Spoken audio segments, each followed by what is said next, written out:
Hello all, welcome to session 14 of Selenium 4 training series. In this session, I am going to explain and practically demonstrate how to write XPath expressions and CSS selectors on our own without depending on any auto generation tools. So let's get started.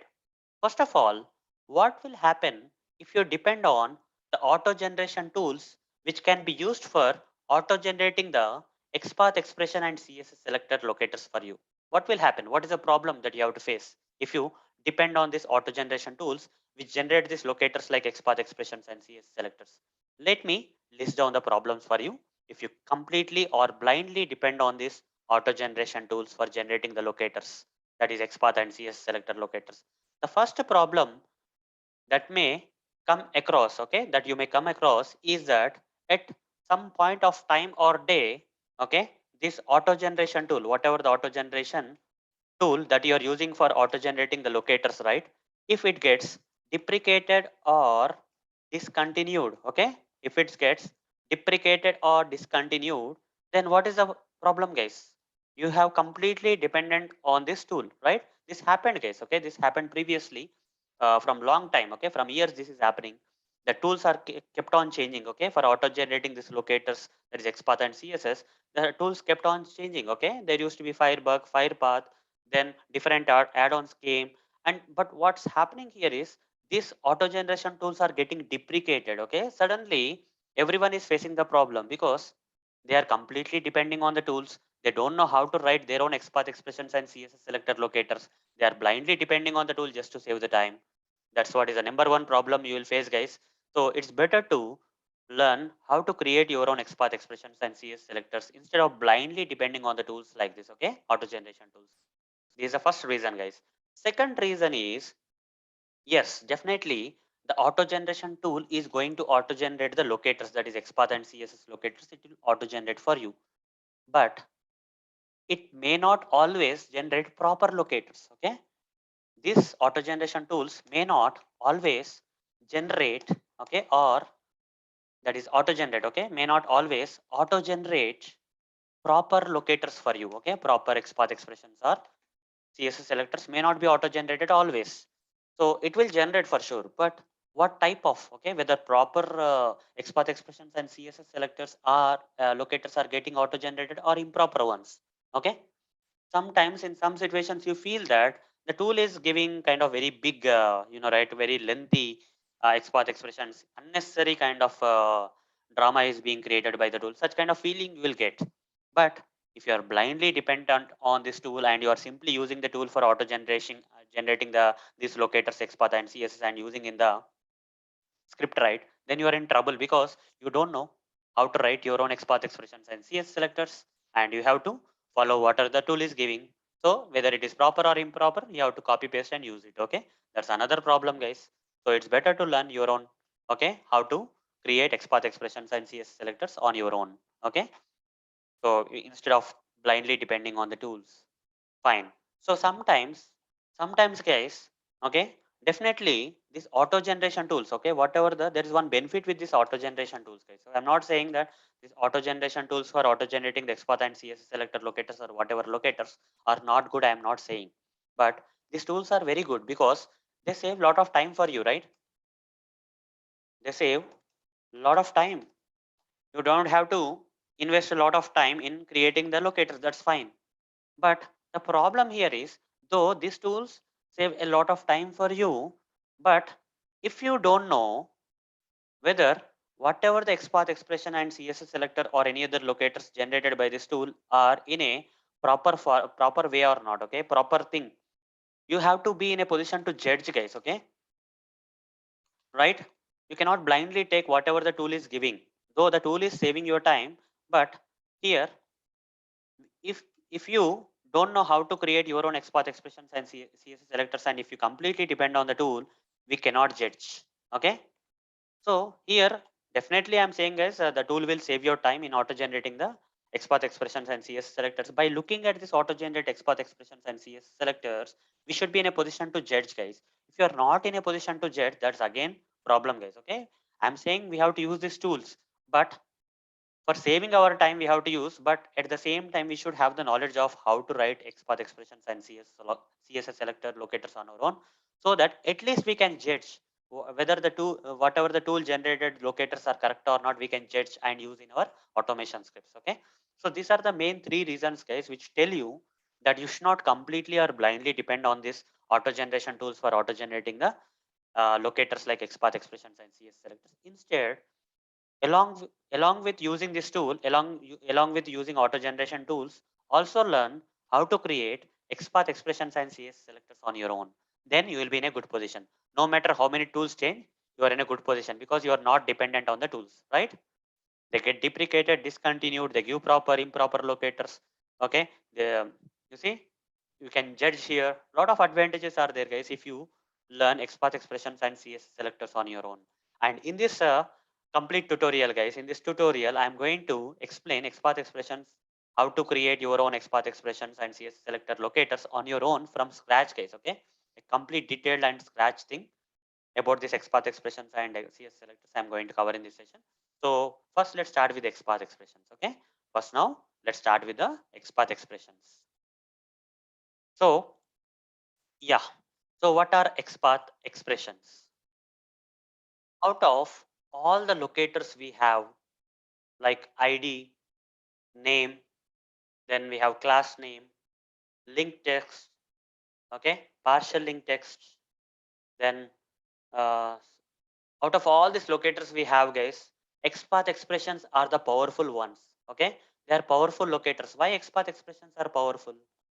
Okay, XPath, XPath expression locators. Why they are powerful, guys? Why they are powerful? Because we generally say XPath expressions are powerful out of all the other locator types like ID, name, class name, link text, CSS selectors, and all, because these XPath expressions can locate any type of element. Okay, any type of elements, almost all U elements.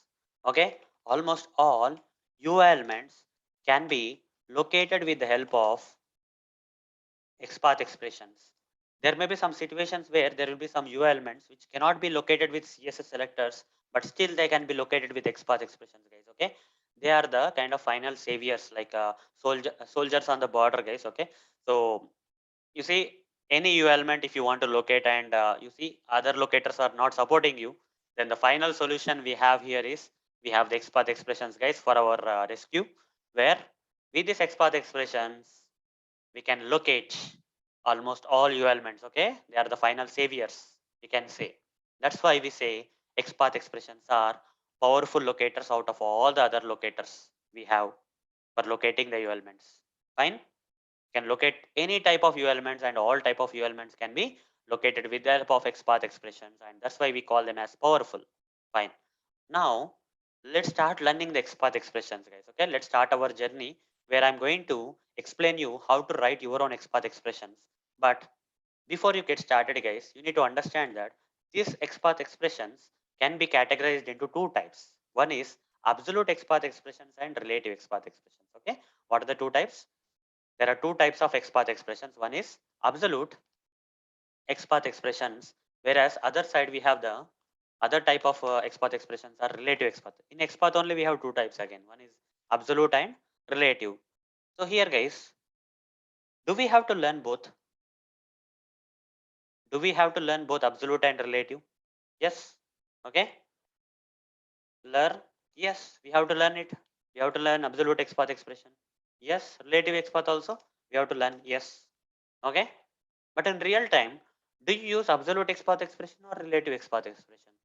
In real time, in real projects where you are really writing the automation scripts, if you have to provide the XPath locator, will you be using the absolute XPath expression in that real time automation script or relative XPath expression? So real time usage, simply no. You see, it's kind of shocking, right, for some people. I'm saying you are have to learn. I'm saying you have to learn, but real time you don't have to use. I am saying again. Okay, why we have to learn without using it? Okay, I'll explain that, guys. Okay, but coming to the relative XPath expressions, guys, in real time, okay, yes, we have to use this at real time. Okay, We won't be using the absolute XPath expressions at the real time automation while writing the automation code for the real projects. Okay, in the projects and all, but relative XPath expressions we generally use. Okay, so thing is why we have to learn then. Okay, coming to the absolute XPath expressions, if you are not going to use this absolute XPath expressions in your real projects, then what is the purpose of learning? I'll tell you guys. If you learn this absolute XPath expressions, then you can understand this relative XPath expressions. Okay, just for learning, because if you need to understand the relative XPath expressions, first you have to start learning with the absolute XPath expressions. That's where you are learning. But in real time or real time usage, no guys, we are not going to use absolute XPath expressions in our real automation code. We are going to use relative XPath expressions in the real time. If you use absolute XPath expressions, you see, you will get some complaints from the seniors that you are using absolute XPath expressions. Okay, fine. That kind of thing will happen at the real time. So only for learning, because that too, if you learn absolute XPath expressions, you can easily learn relative XPath expression. With this only thing, we are going to learn the absolute XPath expressions. Okay, but what is this absolute XPath expression and what is this relative XPath expression?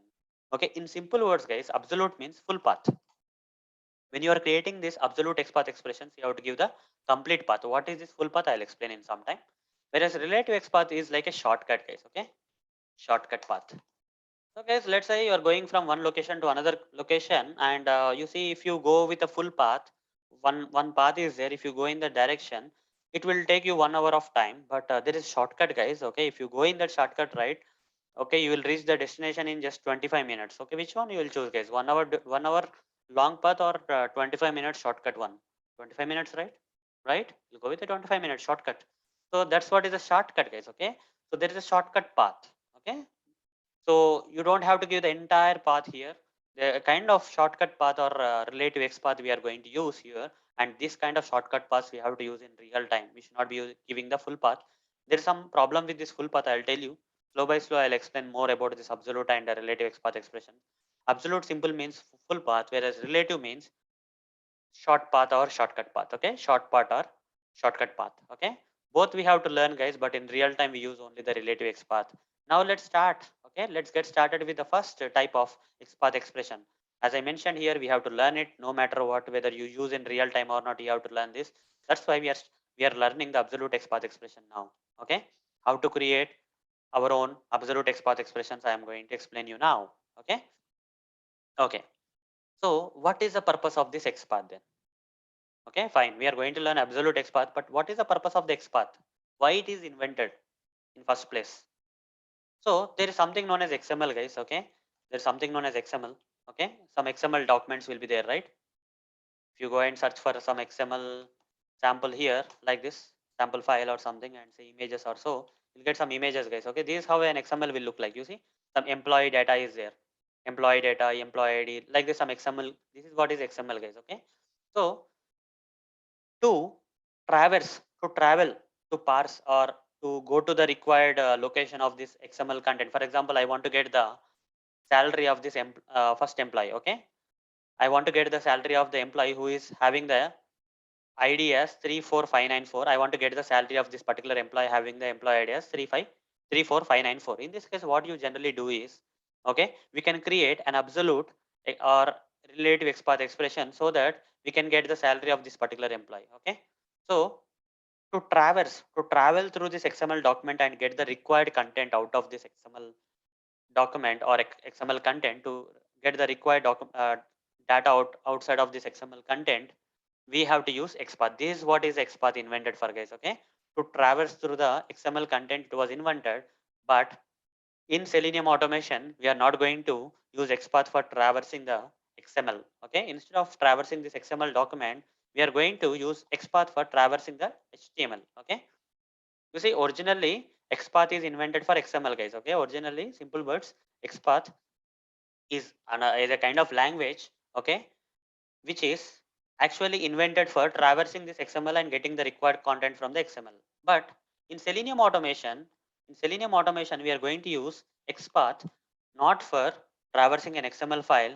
Rather, we are going to use XPath in Selenium for traversing an HTML, because though XPath is invented for XML, but XML and HTML look similar, guys. Okay, if you see the structure of XML, it looks like this. Okay, if I go to this one of the web page and check the HTML code of this. Okay, if I say view page source here, just check the code, guys. You see, this is how the XML looks like. Some starting tag, ending tag is there.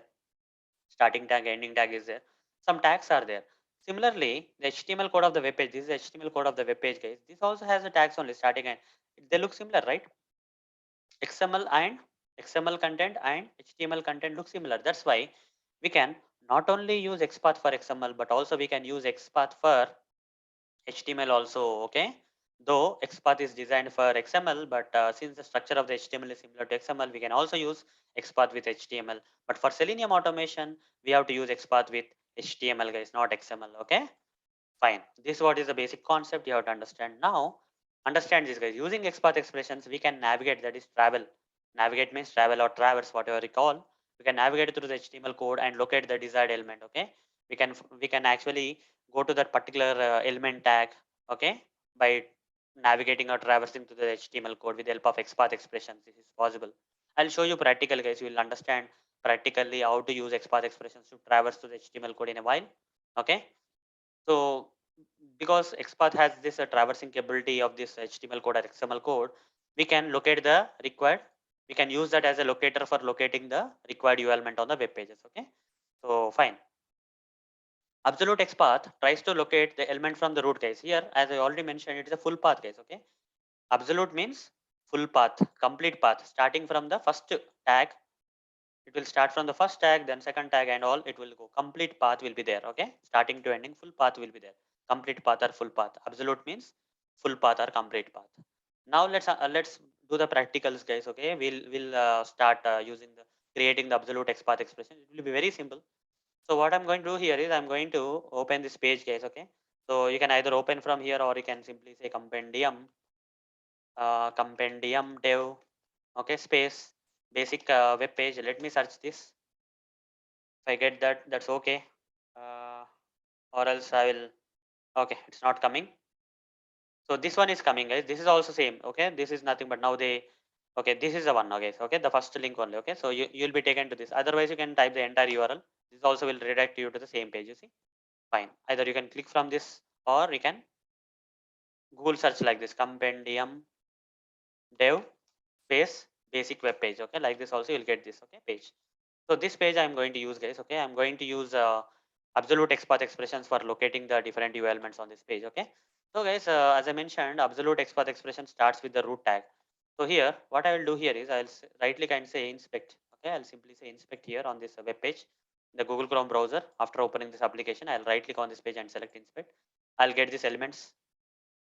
I'll close this part. I'll close this part. And now what I will do here is now what I will do here is so there are two things you have to understand here. So here, just to explain you this absolute XPath expressions, I'll be using this auto generation tool, guys. That is SelectorsHub. I showed you. I've explained you right how to install. Already I showed you how to install the SelectorsHub.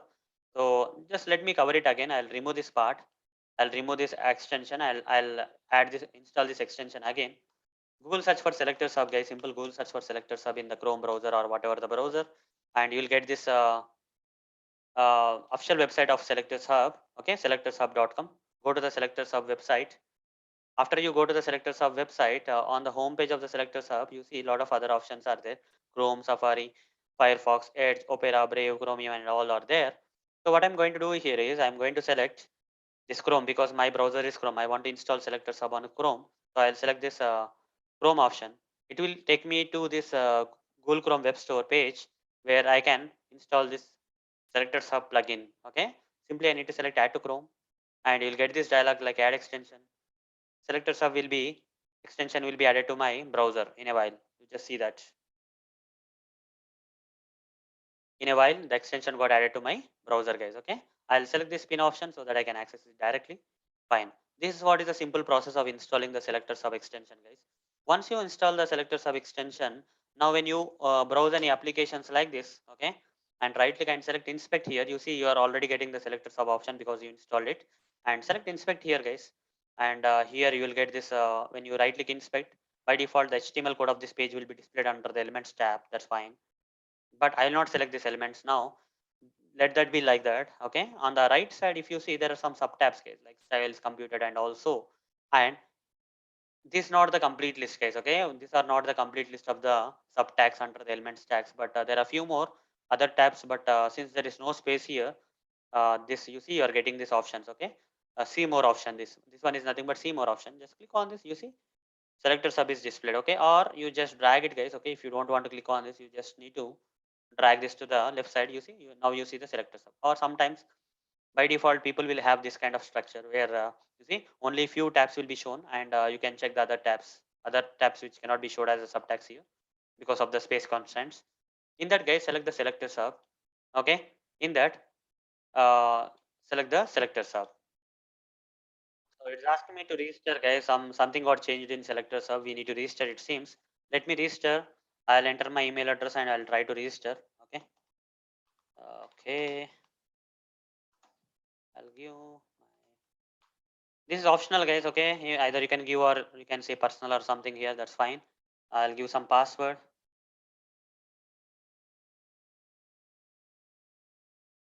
and register. Okay, I've registered. Once I register guys, I got this selector sub.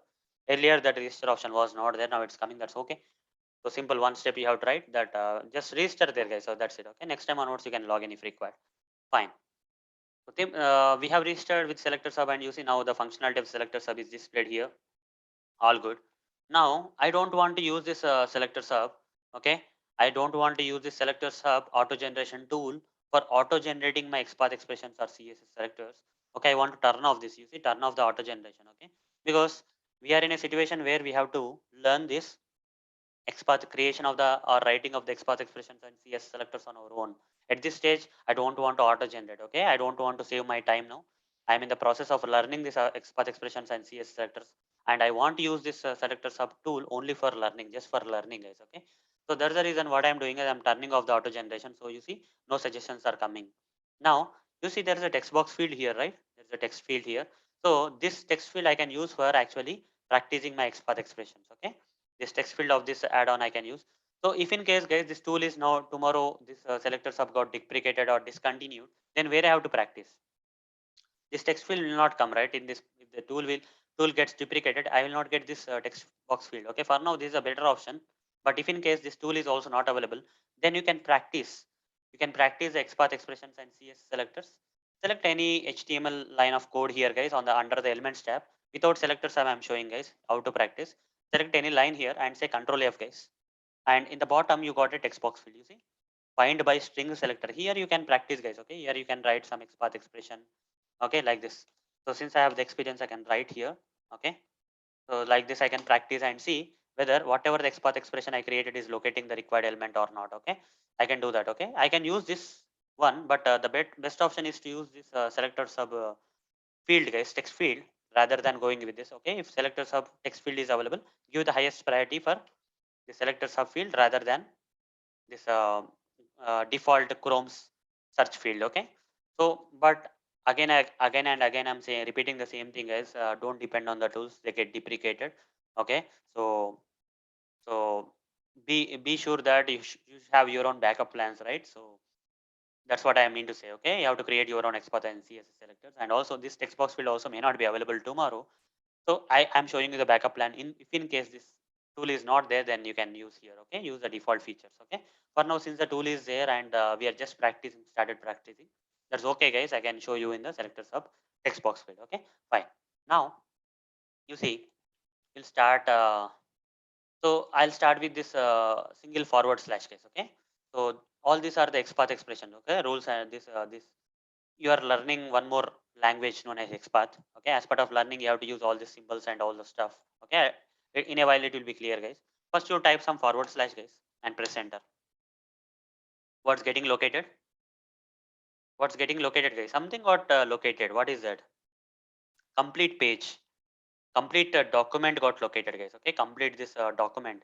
HTML document got located. Okay, it's default DOM. It is saying entire DOM of the page. This you see this doc type something. Okay, that got located. Okay, so under this is the root, guys, from where we have to start. Okay, so if you want to understand more, guys, I will represent this HTML code in some kind of fashion now. Just see here what I'm going to do.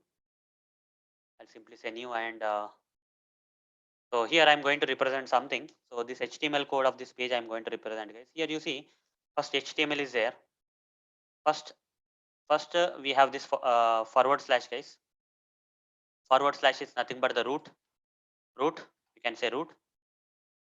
Now under this forward slash, immediately, okay, this forward slash means entire document will be located. Okay, entire HTML document will be located. In that entire HTML document, I want to locate this HTML tag. So HTML. Okay, and under this document, there is HTML tag, and all the code is inside the. This is starting of the HTML. This is ending of the HTML, and all this HTML code inside this starting and ending tags, right? So you see there are two children. There are two children for this HTML tag. There are two children for this HTML tag. One is head and other one is body. Okay, there are two children child tags. One is head and one is body. As you can see here, this head and body are the siblings, guys. Okay, HTML is a parent of this head and head and body are the siblings. Now under head we have title. Okay, under if I expand this head, you see I'm getting title. So that means head is a parent of this title tag. Okay, head is a parent of this title tag, and HTML is a grandparent of the title tag. Okay, like that, guys. And complete under the body, guys, we have two paragraph tags. Okay, under the body we have two paragraph tags, 1 and 2.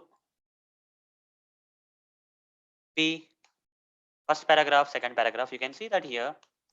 Okay, if I you see when I expand this body, you see there are two paragraphs. Okay, this is the first paragraph, this is the second paragraph, like this. Okay, this is a kind of structure of this HTML page now. So a very simple page this is, but if you go to the complex, you will not understand absolute XPath expression. That's why we have went to the basic web page. Okay, where simple content is there on the page, and the HTML code is also not big. Okay, so that you can understand the absolute XPath expressions easily now. HTML head body, under head we have title, under body we have two paragraph tags. This is structure.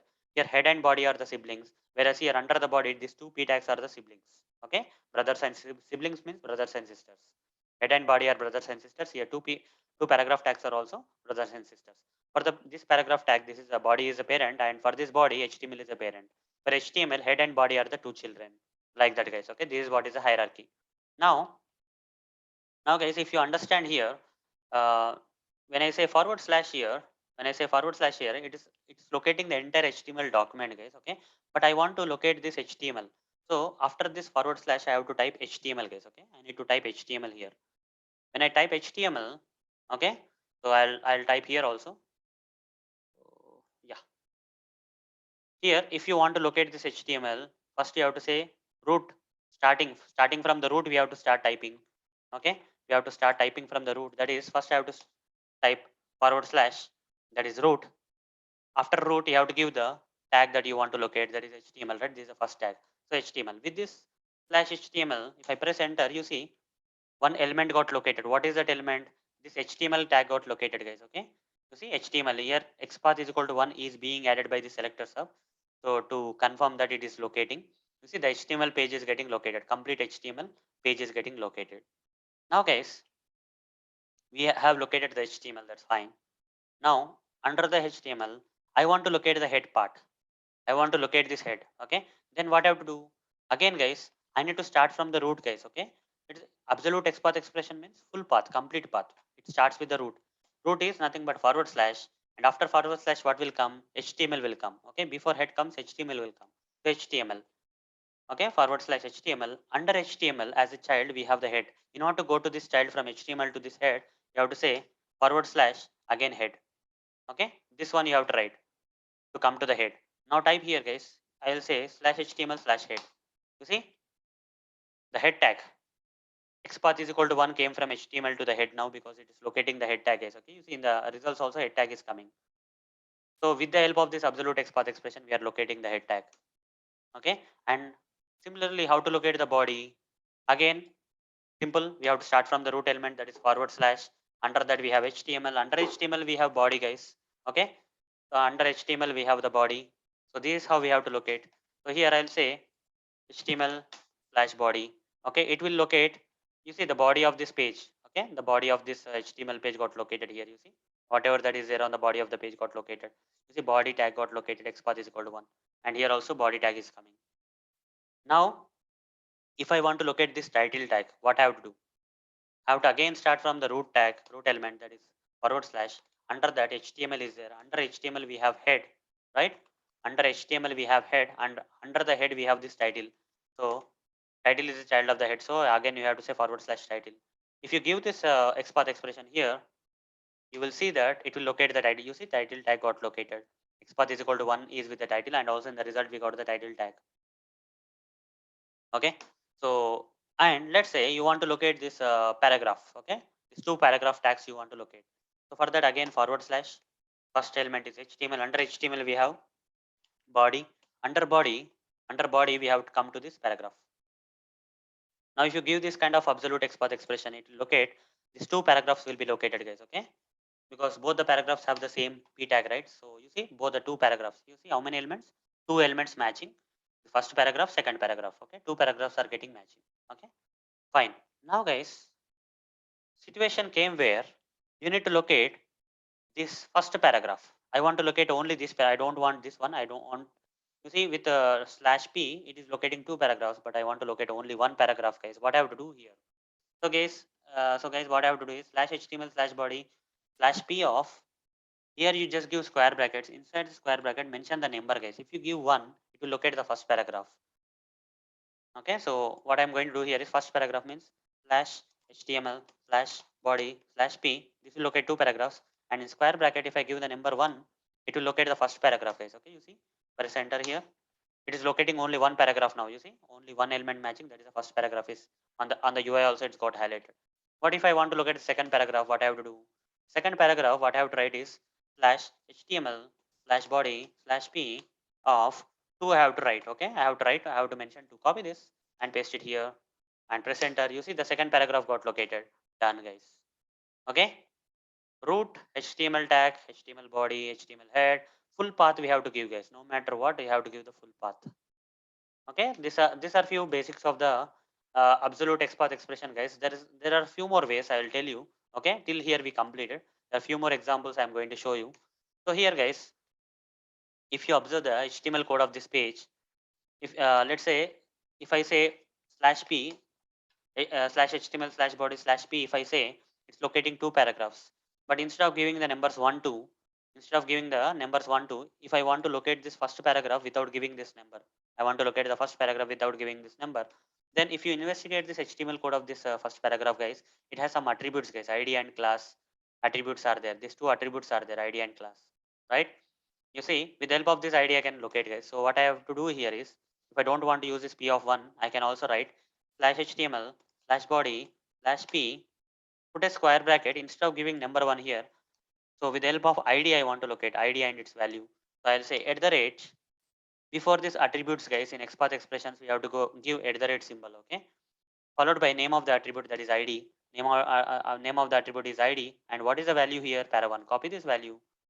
And here is equal to, okay, is equal to, give single quotes and say paste. Okay, paste this. Like this I have to give. Copy this XPath expression, absolute XPath expression, and paste it here, guys, and press enter. You see it's locating the first paragraph. The paragraph having the ID as para1 got located. Okay, a paragraph having the ID as para1 got located. What if I want to locate the second paragraph with the help of the ID? This particular second paragraph has ID as para2. So what I have to write here in case of second paragraph, slash HTML slash body slash p, square brackets. In the square brackets, okay, in the square brackets, here tag name is p, guys, and inside the square brackets you have to give the attribute name. Before you specify this attribute name as ID, you have to provide at the rate symbol. Okay, as per the XPath language rules and regulations, you have to give it at the rate symbol before the attribute name. So at the rate ID is equal to, inside the single quotes, give the value, guys, that is para2 is the value. Copy this para2 and paste it here. That's it. Now copy this and come back and paste it here and press enter. Press enter. You see the second paragraph got located. With the help of the ID of the second paragraph, we located it, right? Similarly, guys, we can also locate this paragraphs.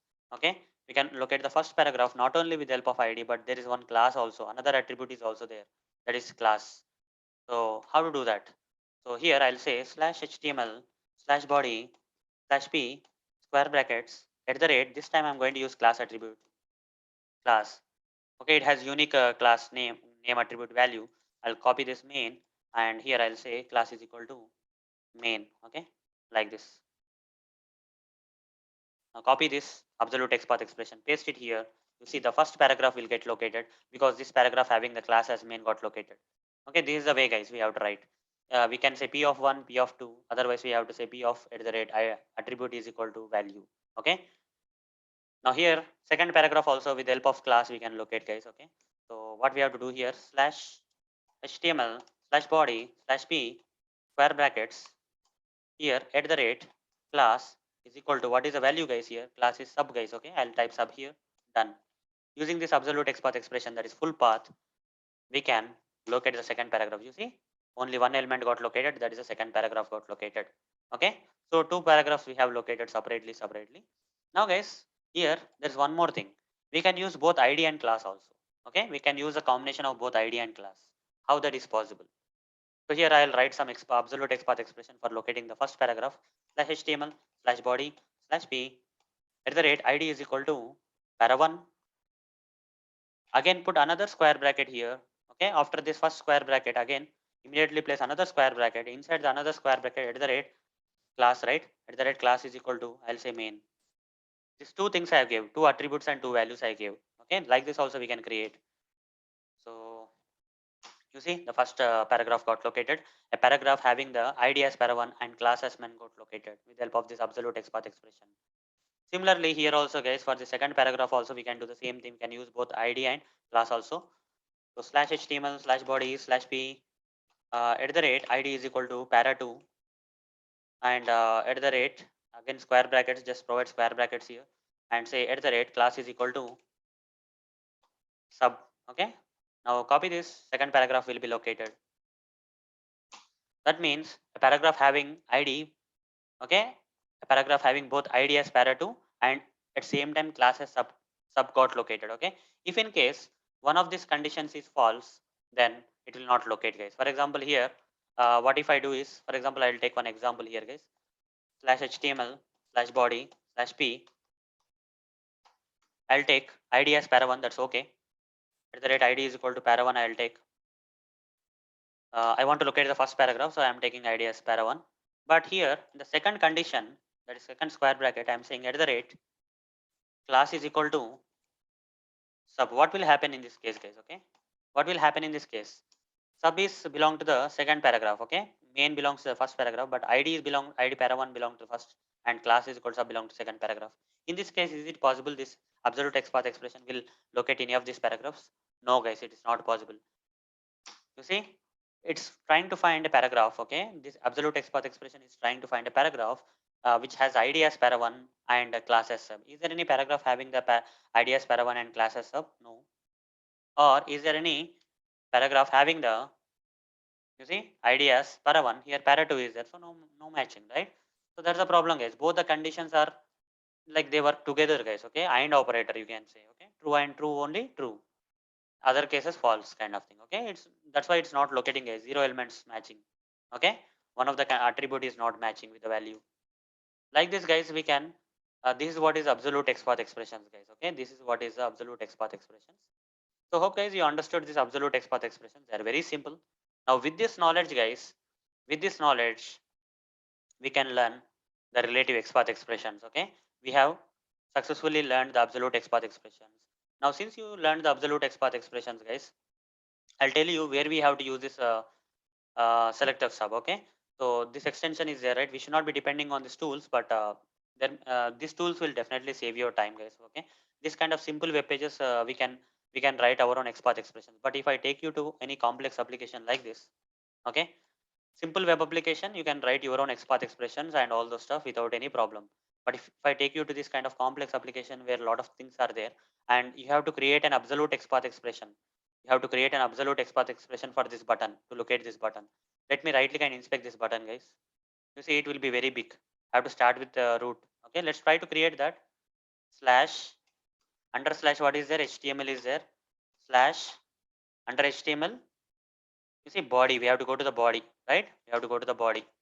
Under body. This is the first div. Which one got expanded? First, second, third, fourth one. Div of 4. I have to give div of 4 like this, and square bracket and forward slash under div of 4. If I have to create an absolute XPath expression for this kind of complex application, you see how much difficult it is. So 4 under the 2, under that again 2, right? 2 to 2, 2 to 2, 3. Till here 2 to 2, 3. Let's do that. Div 2 slash div 2 slash div 2 div 2 slash div of 3. Okay. Once you say div of 3, you went here. Which one guys? Div of 3. You see it's gone. 4, 2, 2, 2, and this one is div of 3. Okay.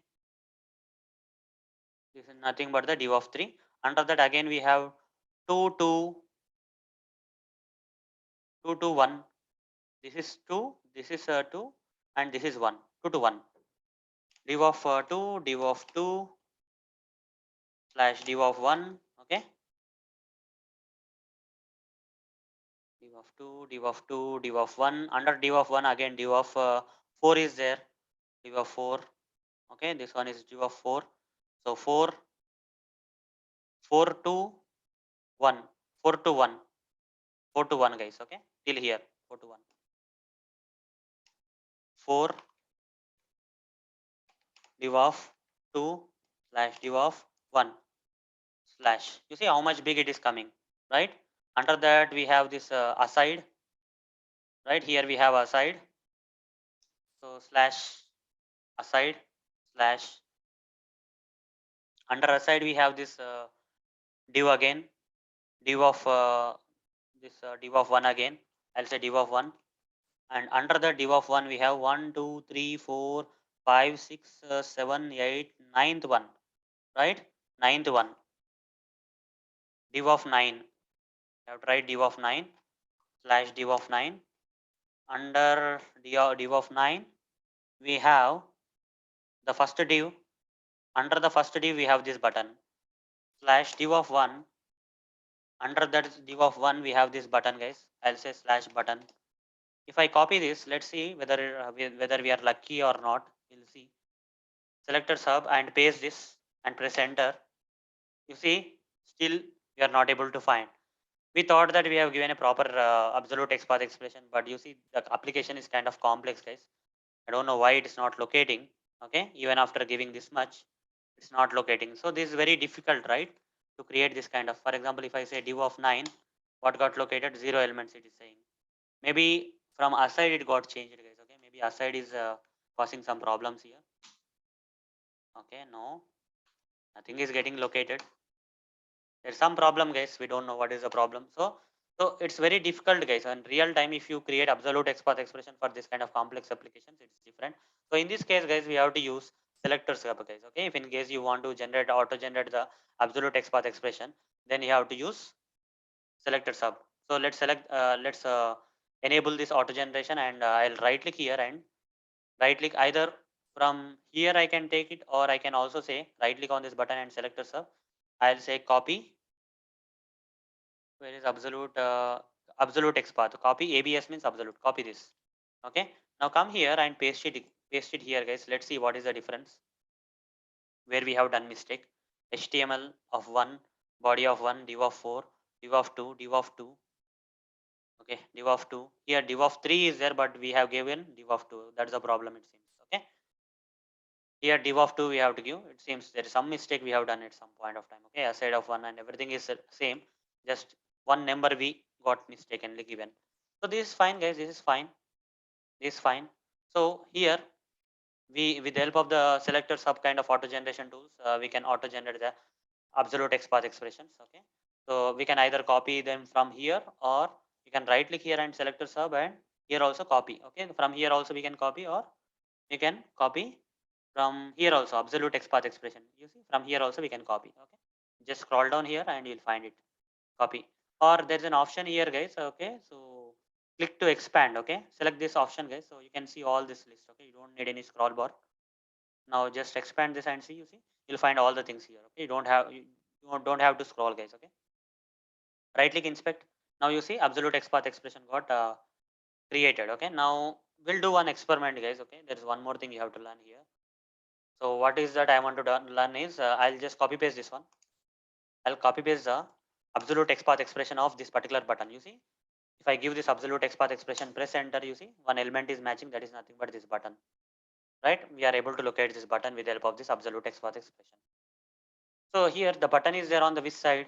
On the left side of the page. The button is there on the left side of the page. The button is there on the left side of the page. When the button is on the left side of the page, the absolute XPath expression for that button is like this. That's okay. But let's see what I'm going to do here is I'm going to explain one of the disadvantage of using absolute. Why we don't use absolute expressions in real time. I told you in the beginning, right? There are two types of XPath expressions, absolute and relative. Absolute is only for learning, but you are not going to use it in real time. Whereas relative XPath expression, you are going to use in real time. Why relative is used in real time and why absolute should not be used in real time?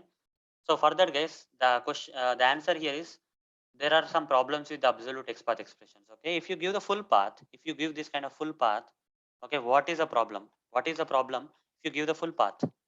The problem is when the button was on the left side of the page, this was absolute XPath expression.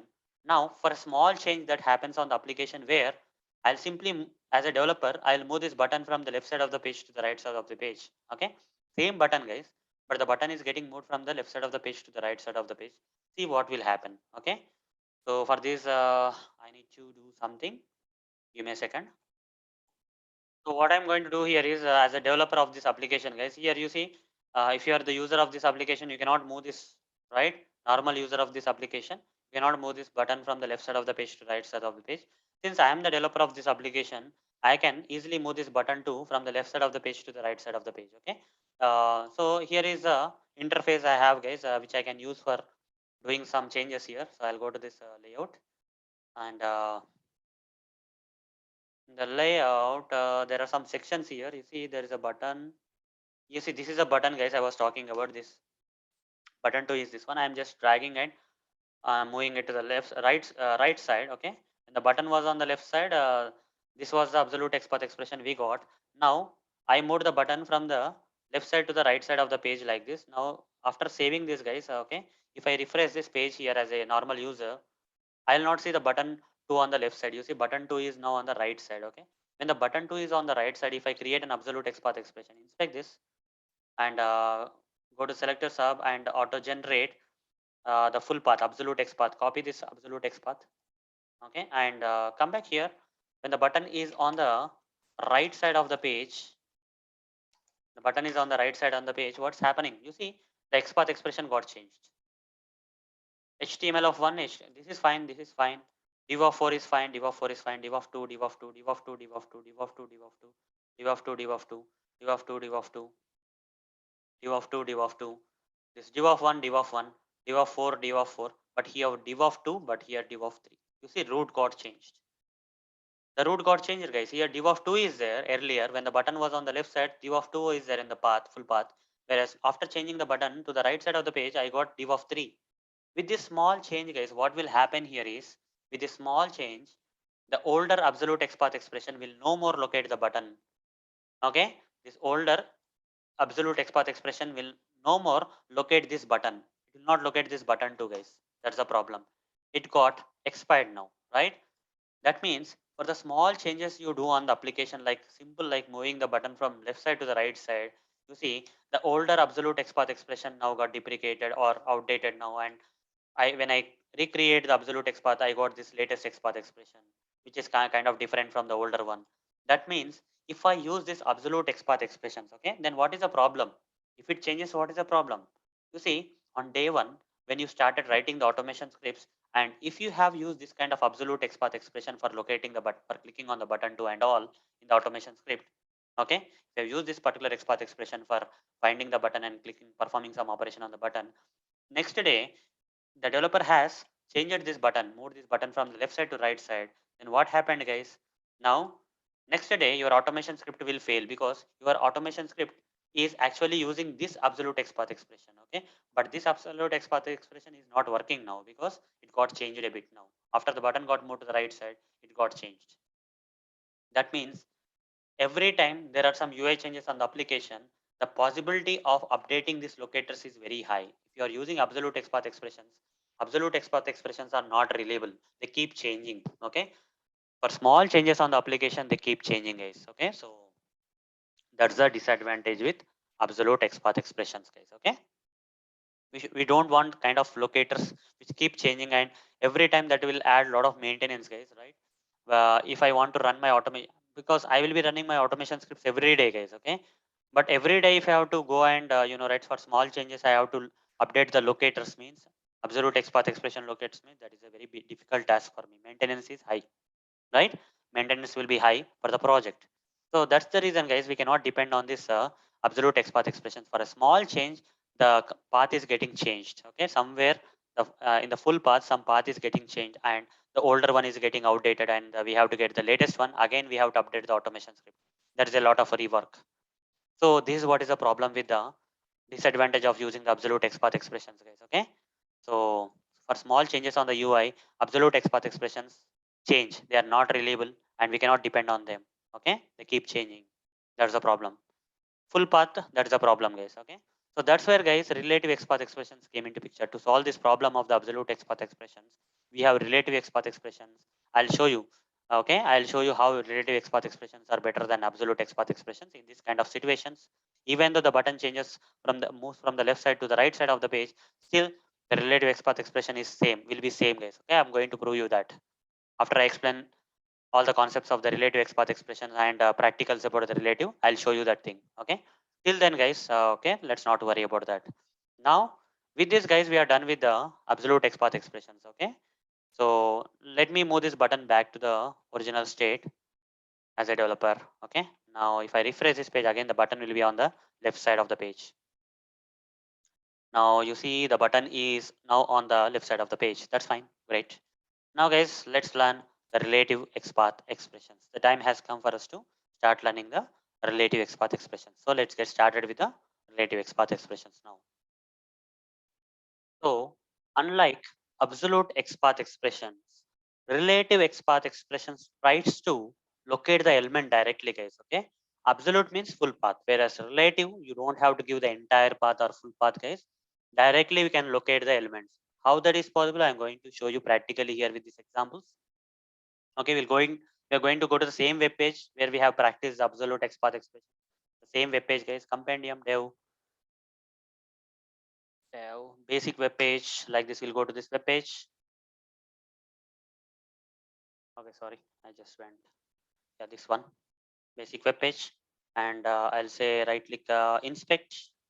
So this is HTML code of this page, and I'll open the selectors hub here again, and I'll remove this auto generation, guys. Okay, so we are going to practice relative XPath expression now. Relative means shortcut path or direct path, guys. Absolute means full path. Okay, in case of absolute we give full path, but in relative we don't have to give the full path. Okay, we are not going to give the full path. You see here, this is the structure, right, of this page.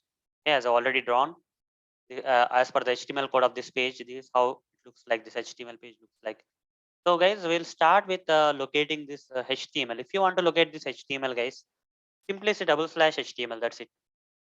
/HTML. Okay, so there is if you compare, guys, if you compare the relative XPath expressions and absolute XPath expressions, so we'll do one thing. Just I'll increase this so that I can take more examples here. Okay,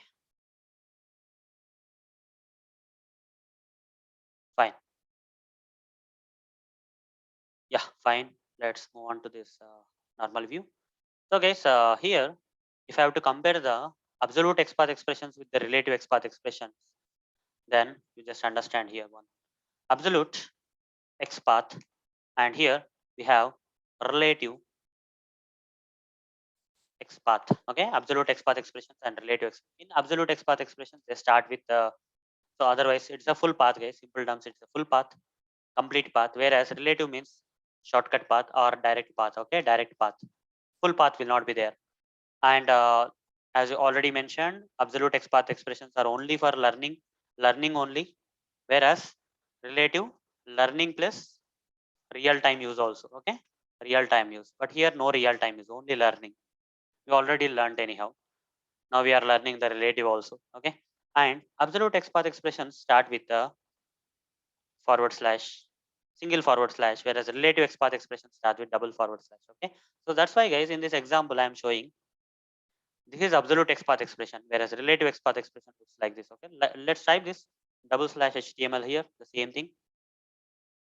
Okay, they start with double forward slash. You see, it's locating the HTML. XPath is equal to 1. Now, you see, if you want to locate this head, if you want to, otherwise we'll do one thing, guys. I'll be using some other color for relative XPath. Double slash HTML is a relative XPath expression. Here you see, for head, in case of absolute, I have to start from single forward slash HTML forward slash head. But here, for relative, directly double slash head. Direct hit, guys. Directly are going to the tag. Just provide double forward slash and provide the tag where you want to locate. Okay, that's it. You see, if I type this double forward slash head here, you see head tag is getting located. XPath is equal to 1 is there with the head.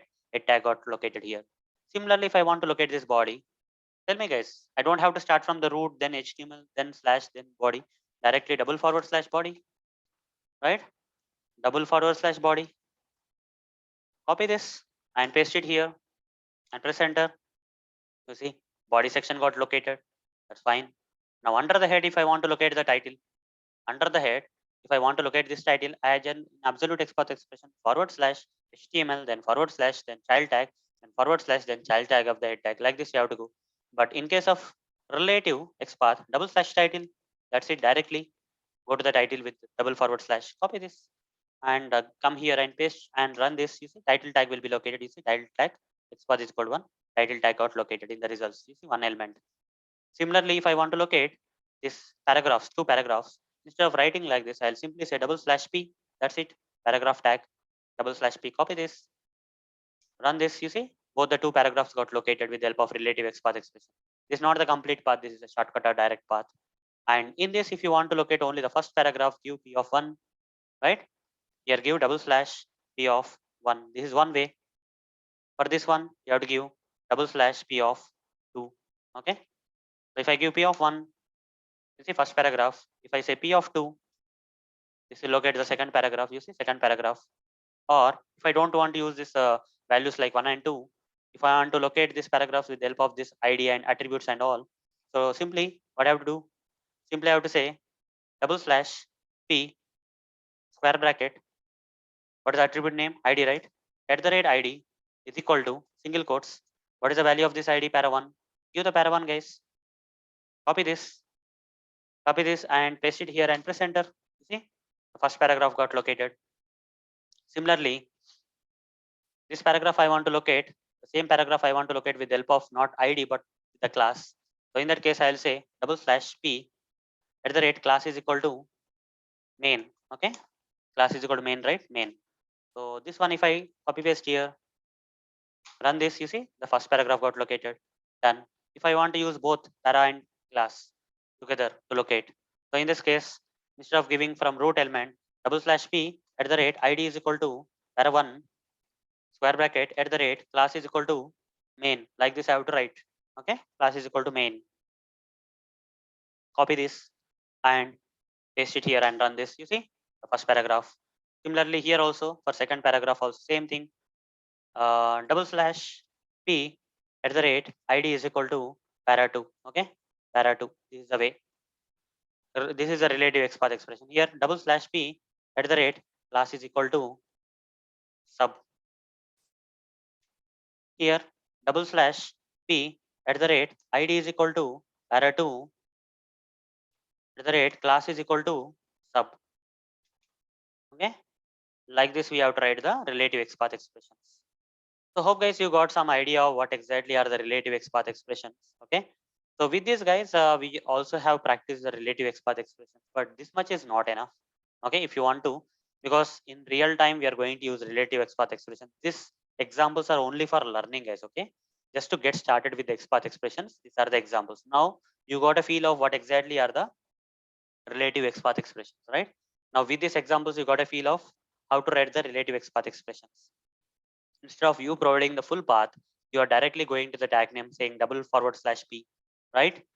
So remaining all are same anyhow. And we can also use SelectorsHub, guys. Okay, we can use SelectorsHub for generating this relative XPath. The way we can use SelectorsHub for auto generating the absolute XPath. Same way we can use this kind of auto generation tools like SelectorsHub for generating the relative, because they save a lot of time for us. Okay, this kind of tools will save a lot of time. For example, if I want to auto generate the if I want to auto generate the XPath expression, the relative XPath expression for this button. Okay, so first I'll auto generate the absolute XPath expression for this button. See what will happen. Right click, SelectorsHub, and say copy ABS XPath, and go here and here paste it, guys. Okay, this is absolute XPath expression of that button too. Similarly, I'll right click on this button too, SelectorsHub, and I'll select this time copy relative XPath, guys, not absolute XPath, relative XPath. I'll copy, and if I paste it here, you see this time double slash. You see how simple it is, right? This much path got managed with this much path.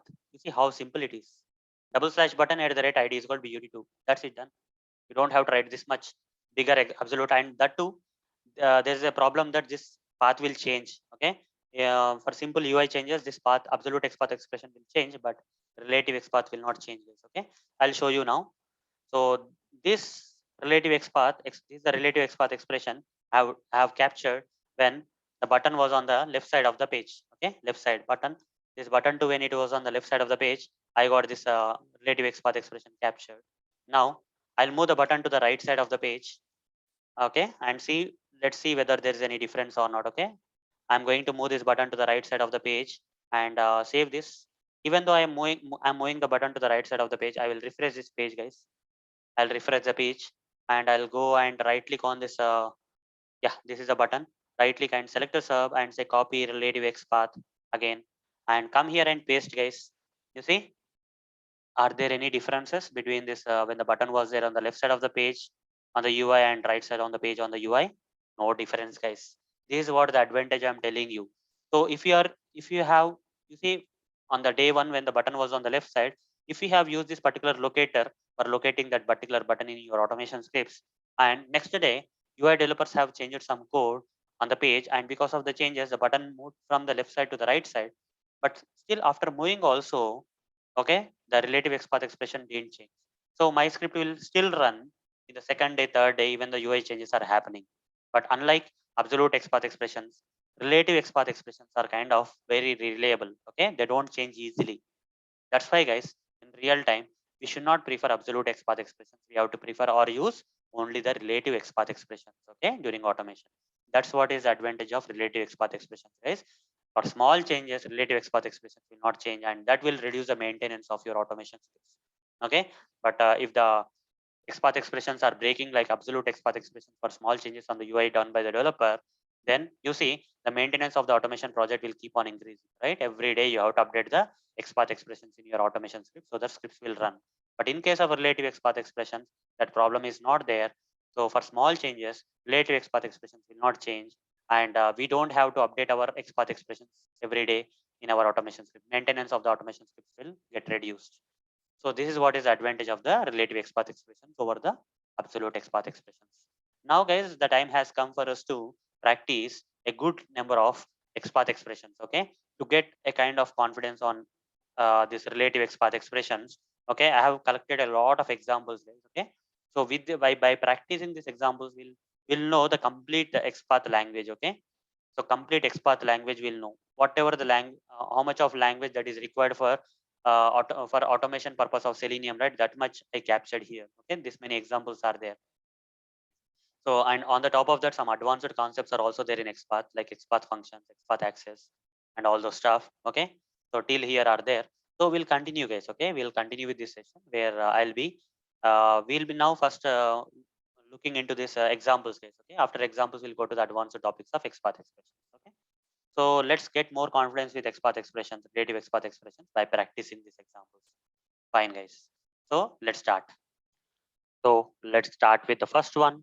So let's go to this basic web page again. And here we are going to learn some example XPath expressions. I'll right click here and say inspect. I'll go to this SelectorsHub. Here auto generation is turned off, that's okay. Oh guys, so what is the thing here is we need to understand one thing guys, okay? So in XPath expressions, we can use this symbol known as pipe symbol, or we can use an operator known as OR operator. What is the difference here? Okay. In which situations we have to use this pipe symbol and which situations we have to use this OR? I'm going to explain that. For example, guys, if I take you to this website, omai.blogspot.com, okay, and here I want to locate two things. For example, this text area field I want to locate and this particular button I want to locate. Okay, these two elements I want to locate. With a single XPath expression, I want to locate this button and text area field. So first, before I create a single XPath expression, I'll create individual XPath expressions. For example, if I right click on this text area field and inspect this,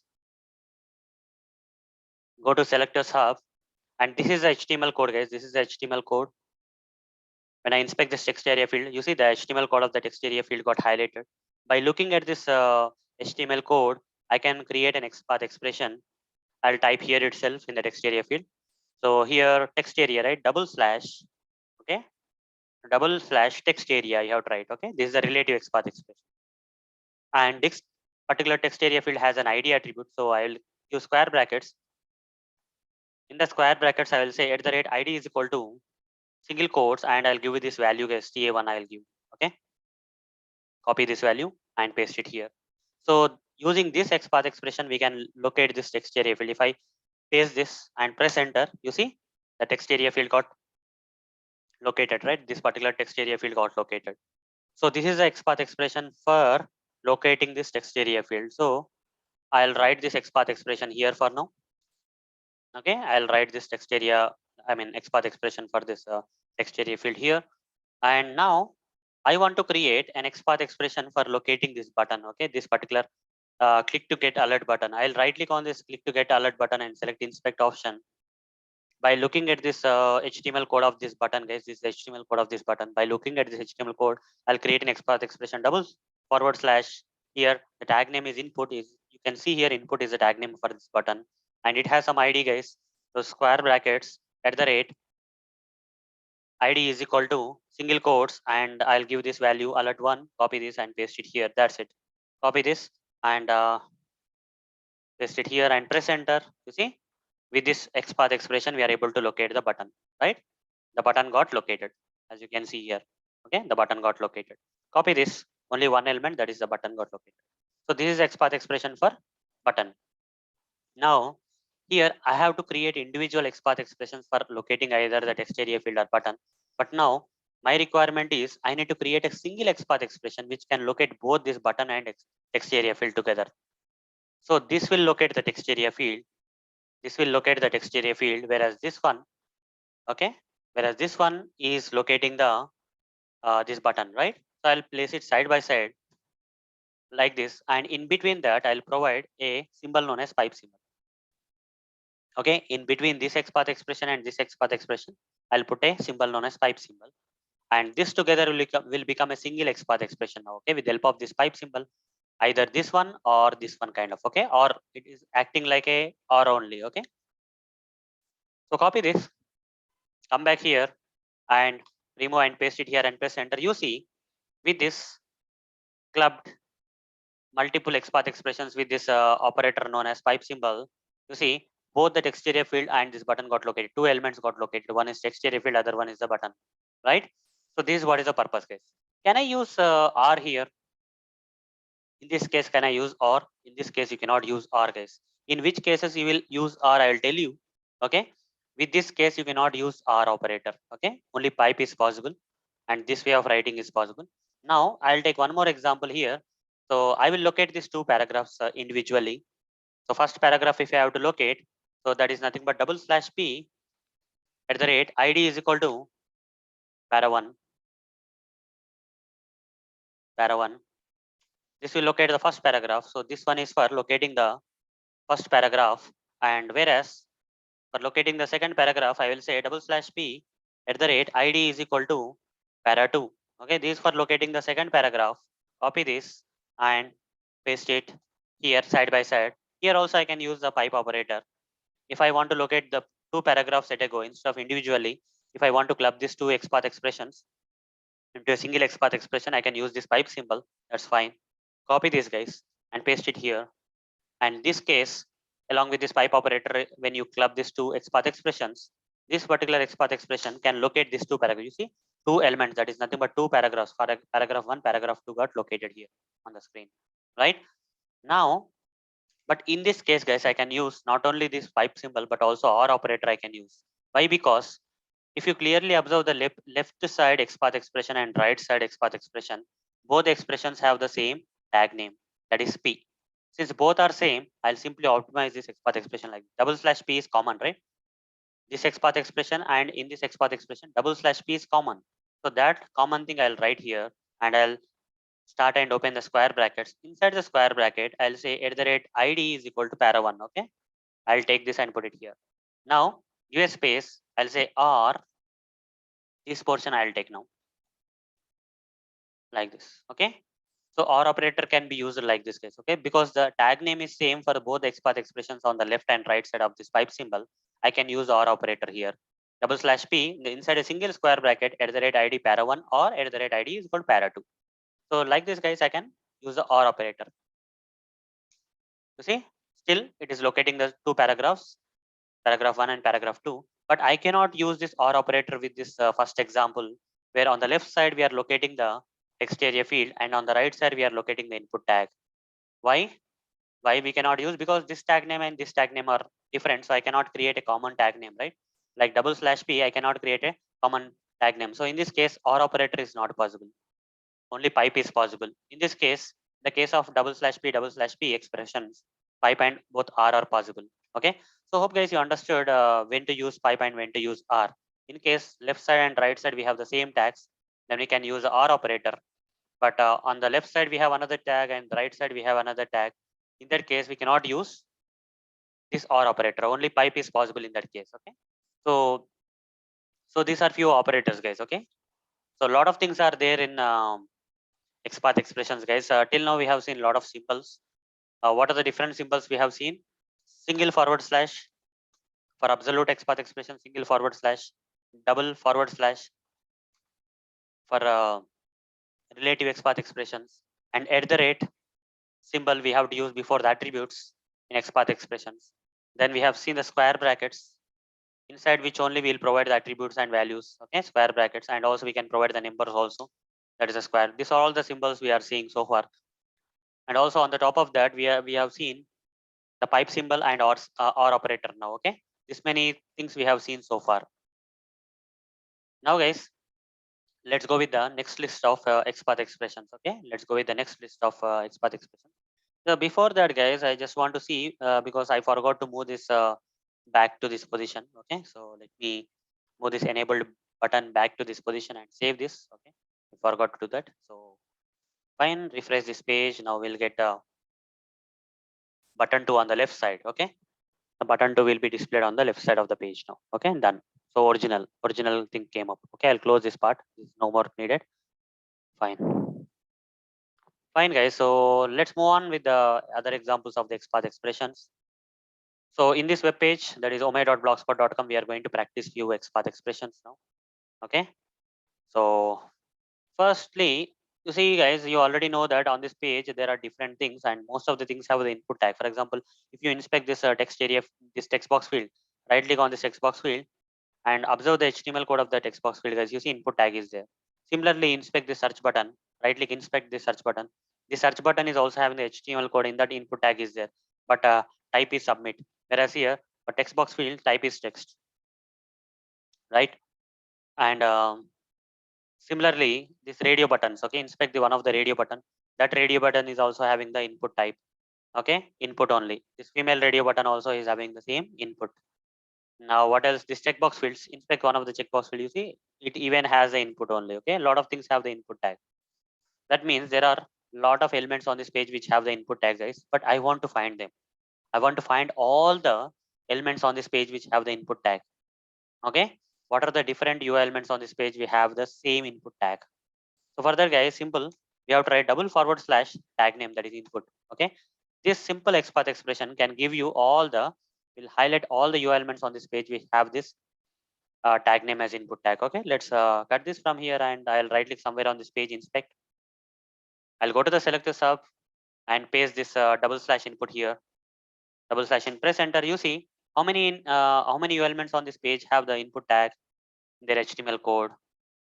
You see this search box field, the search button, this radio buttons, this button, this checkbox fields, this fields and buttons. You see almost all the checkbox options and radio buttons.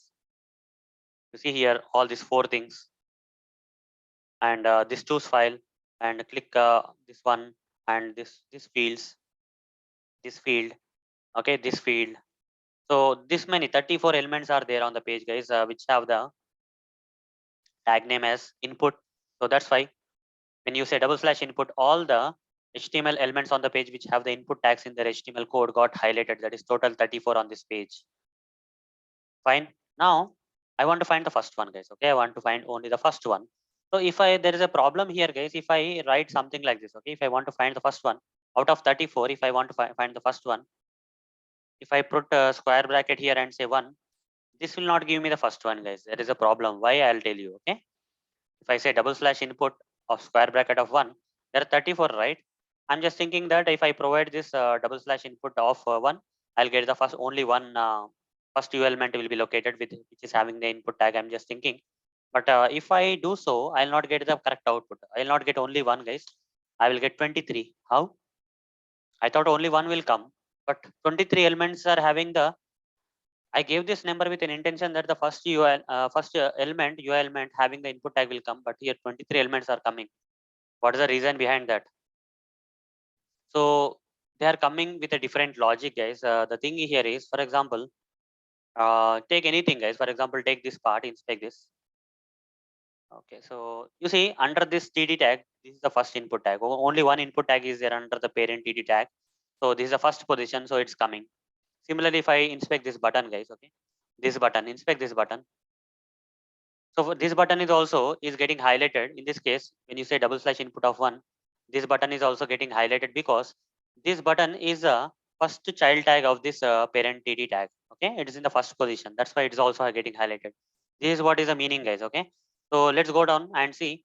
You see in this male and female, but only one is getting highlighted, not the female. Why? If I inspect this male thing, you see under this div tag, parent div tag, first input tag, second input tag. Which one we are asking for? The first input tag under the parent tags we are asking. Under this div tag, the first input is a, okay, it is the first position. This particular, that is a male radio button is a male radio button is the first one. That's why it's getting located. Female is in the second position. So here input of 2 is not specified. So female is not getting highlighted. And this button is also in the first position under one of the tags. You see this input is directly under the div tag first position. Only input tags guys. Here script is different. So input tags wise, it is the first one only. Okay. Double slash input tag, only one input tag is there. So this is the first position. So like this, each and everything is coming. For example, here 3 radio buttons are there. In that only first radio button is getting highlighted because under this div tags, there are 3 input tags. First, second, third input tags. In that this input tag got highlighted because of input of 1. So hope guys, it's not, you see when you say double slash input of 1, this is not searching at the page level. It's searching at the code level. Okay. HTML code level where parent tag and in that what is the position it is searching, but not from the top to bottom of the page. It's not searching. So still, if I want to get the first input tag inside the HTML page, what I have to do? Okay, this one is not solving my problem. Then what I have to do, guys? In this case, guys, you have to follow this process. That is here. You have to give something like double slash. If I give double slash input of square bracket 1, this is not giving me the first UI element on the page having the input tag. Okay, but it's giving me all the UI elements, okay, which are in the first position of their parent tags in the HTML code. At the code level, it is searching, guys, not at the page level. So if you want this particular thing to be searched as at the page level, okay, that is only the first element should be retrieved. In that case, instead of directly providing here, first write double slash input, surround that with circular brackets like this, okay, circular brackets. Then here provide 1. In this case, this input tag will be searched at the page level. Here input tag is not searched at the page level, rather at the code level it is searched. That's why we are getting 23 elements. But if you surround this double slash input with circular brackets and then provide the number, this will search at the page level, guys. Okay, it will get the first input tag on the page, first UI element having the input tag on the page. You see, this time only one element will come. This is what is expected one, right? Circular brackets plays a major role here, guys. Okay, circular brackets are playing this. So next symbol I have explained in this session is the circular brackets, guys. Okay, which will help us in searching. If multiple elements are retrieved, then that first element, only one element, that is a first element, if I want to find, better to provide the circular brackets. Okay, otherwise you can put like this. Okay, at the code level this is the fine, but at the page level this is what you have to provide, guys, circular brackets. Okay, now copy this part and paste it here, and already we have entered, right? So it's locating only the first. If I give second UI element on this page having the input tag, this one, password, username was the first one, password is the second one, only one element. Third is this username, fourth is this password, fifth is this login button, then sixth is this cancel button, then seventh element out of 34 elements, where is the seventh one, guys? Seventh one, let's see, somewhere it will be there. You see, seventh one is this field, and eighth, and keep on going till 34th, guys. Okay, if you give 33 is this bag, 34 is last one is this, sorry, 33 is the laptop, and 34 is the bag. Okay, so like that, last one 35 doesn't exist, guys. Only 34 elements are there with the input tag, 35 zero elements. Okay, so hope guys you understood what is the importance of the circular brackets here. If you put the circular brackets, the searching will happen at the page level rather than at the code level. Okay, fine. So all these examples you understood anyhow, I just showed you up. Now next thing, guys, next thing is I'll search for double slash input only, double slash input only. Okay, so again 34 will come, 34 U elements on this page will come, but this time what I'm going to search is, let's see what I'm going to search is, find the input tags having the name attribute. So if I say double slash input, guys, and here if you see, a lot of 34 input tags, HTML codes of each and every input tag got displayed here. First one is having input type, style something, it doesn't have the name attribute. Second one also doesn't have the name attribute. Third one has a name attribute here, you see name attribute is there here. Fourth one has a name attribute. Few input tags have the name attribute, few doesn't have the name attribute. So out of all these 34 elements that got found on this page, if you want to find only the elements which have input, name attribute, in that case what you have to do, provide square brackets here and say at the rate name, that's it. Okay, just type at the rate name. So how to write this, guys? So here we have to find the input tags which are having the name attribute in their HTML code at the rate name. Simple, that's it. Copy this, run this. You see, out of 34, 19 input tags have the name attribute. You see, name attribute. 19, whatever that got located have the name attribute here. You see, everywhere name attribute is there. Only the input tags having the name attribute got filtered here. So this is what is the process. Next. Next thing is find the input tags using its attribute name and value. Okay. Find the input tags using its attribute name and value. For example, guys, I want to locate one field. For example, this scroll down here. I want to locate this orange. Where is orange, guys? Orange checkbox field. I want to locate only this input tag. I want to locate orange one. So we'll do one thing. I'll simply inspect this orange. Inspect this orange, guys. As you can see, input tag is there. Here also they are mentioning the same. Find the input tags using its attribute name and value. Okay. So I'll say find all the input tags means input double slash input, which has using its attribute name and value. For example, here I'll take the attribute name as value, and this value of this attribute as the orange. Okay, so for that what I have to do here, I have to write like this, at the rate square bracket at the rate value is equal to orange. I have to write, close the square brackets and copy this. So it will only find the input tag which is having the value attribute value as orange. Okay, now paste it here in the tags in this box and press enter. You see, only this orange, you see one element is matching, that is nothing but orange. You see it got highlighted in orange, right? Orange. Done. Next one. Next one is find the input tags using multiple attribute names and values. Okay. So here I locate this blue checkbox field this time. Okay. Let me inspect this blue checkbox field for now. using multiple attributes. So I'll locate this blue, guys. Okay, this one is having the input tag. Find the input tags having using multiple attributes. So here, multiple attributes I can use, guys. Here multiple attributes. ID attribute is there, type is there, name is there, value is there. Okay, so 4 attribute things are there. So I can use any number of things. Okay, so I can say, excuse me, at the rate ID is equal to checkbox 2. Checkbox 2. I'll say this is the first attribute. Second attribute type.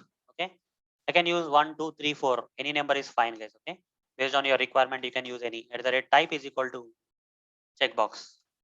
Checkbox. Second one is done. Then third one, name. At the rate, guys. Don't forget at the rate before attribute names. At the rate name is equal to uh, color. This is the third one. And finally, we have one more attribute, that is value is equal to blue. Square brackets at the rate value is equal to blue. Okay. You see multiple attributes I gave, right? Not a single attribute. It's multiple attributes actually. Copy all this stuff and paste it here and press enter. You see blue checkbox field having multiple attributes got located. With help of multiple attributes and their values, we have located the blue checkbox field. Okay, so this is just for practice, guys. Okay, we are getting kind of hands on here. Okay, find the input tags having checked attribute. What does it mean?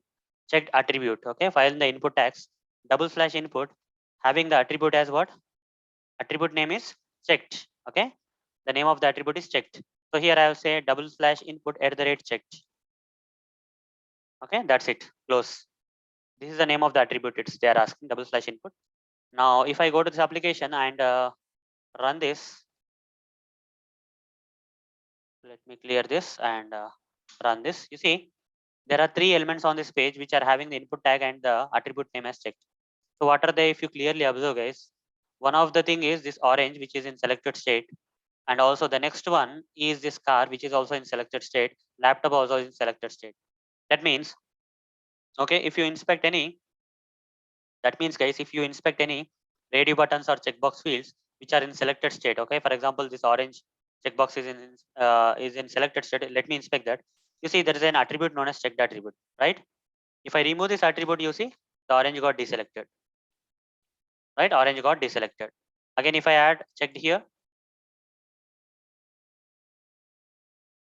checked CHECKED and press enter, you see again it got selected. So the checkbox fields and radio buttons will get selected with this attribute known as checked attribute. Okay. So if you want to find the radio buttons or checkbox fields which are in selected state, simply say double slash input at the rate checked. Okay, it will find all the radio buttons and checkbox fields on this page which are in selected state. You see, checkbox which is selected, first item, radio button is selected, second item, and laptop which is in selected state is the third item. Total 3 elements. Guys. Okay, fine. Next one, all the image tags inside the HTML page. Okay, so you want to, I want to find all the image tags in the HTML page. Uh, let's go here. Fine. Yeah. So all the images I want to find on this page, guys. Okay, this is one of the image. A few other images are hidden on this page. I cannot see them. Okay, but this is only image that is visible. So if I want to find, generally images will have some tag known as image, guys. For example, if you inspect this image, double slash, you see tag name is img, guys. Okay, so I'll use the same formula here. I'll simply say double slash img, and this will find all the images on the page. Okay, how many are there? Let's see. 4 elements on this page which have the images. This is one of the first. I think this is which one? Let's see. This is not the one. This is somewhere hidden, guys. You see, very small icon is there. So, okay, a small image is there, but we cannot see that properly. This one also same thing. Third one. Okay, here only the 3 to 4 images are there, guys, which are in kind of not visible state. Okay, this is the fourth image, guys. This is the fourth image which is kind of visible, pretty visible image. This is on this page. And also, if I go to another application, better tutorialsninja.com/demo application. As you can see, there are a lot of images on this page. These are images, these are the images, and these are the images, small images. Okay. So on this page also, if I right click and select inspect and go to the selectors hub and say double slash img, if I say and press enter, you see 29 images are on this page, guys. Okay. There are 29 images. What are these 29 images? Let's see. You see. So few images may be hidden and all. You see this, all these images are getting highlighted. This image. And here also you see individual images are getting highlighted. Fine. So this is how, guys, we can find all the images inside the HTML page using double slash img. Okay, img tag. Images will have img tag. Now finding an image element using its attribute values. Okay, finding an image element using its attribute values, guys. So how to find an image element using its attribute values, I'll tell you. So fine, I'll take this image, guys. Okay, for this example, I'll take this image, I'll inspect this. This image has some attributes. Okay, so I'll, you see, img tag is there first of all. So you have to write the code like this. First of all, you have to write the code like this. Double slash img is the first thing we have to write. So this will locate 4 images, but I want to locate the image which is having the height as 200 px and width as 150 px. Okay, height is 200 px and width is 150 px. So here square brackets, I can say at the rate, I can simply say at the rate height is equal to single quotes, that is 200 px, 200 px, and the next one is a width, guys. This is a width. Another square bracket at the rate width is equal to, okay, at the rate width is equal to single square single quotes, and I'll simply say 150 px. Okay, this is 150 px, guys. 150 px. Done. Now copy this part and paste it here. The selector sub. It will find only one image which is having the height as 200 px and the width as 150. That is this image. Okay, only this image got highlighted. It's clearly saying one element matching. Only one image. Okay. So till now I have used this selectors hub thing, right? This text box field. Let's try to the same example I'll run in the right in this field. Okay, the using the default features available in the Google Chrome DevTools. So I'll simply say Control F here, and I'll get this text box field. Under the elements, I'll get this text box field. I'll copy paste the same XPath expression and just press enter. You see, this is how it gets. One of one will come. Only one element.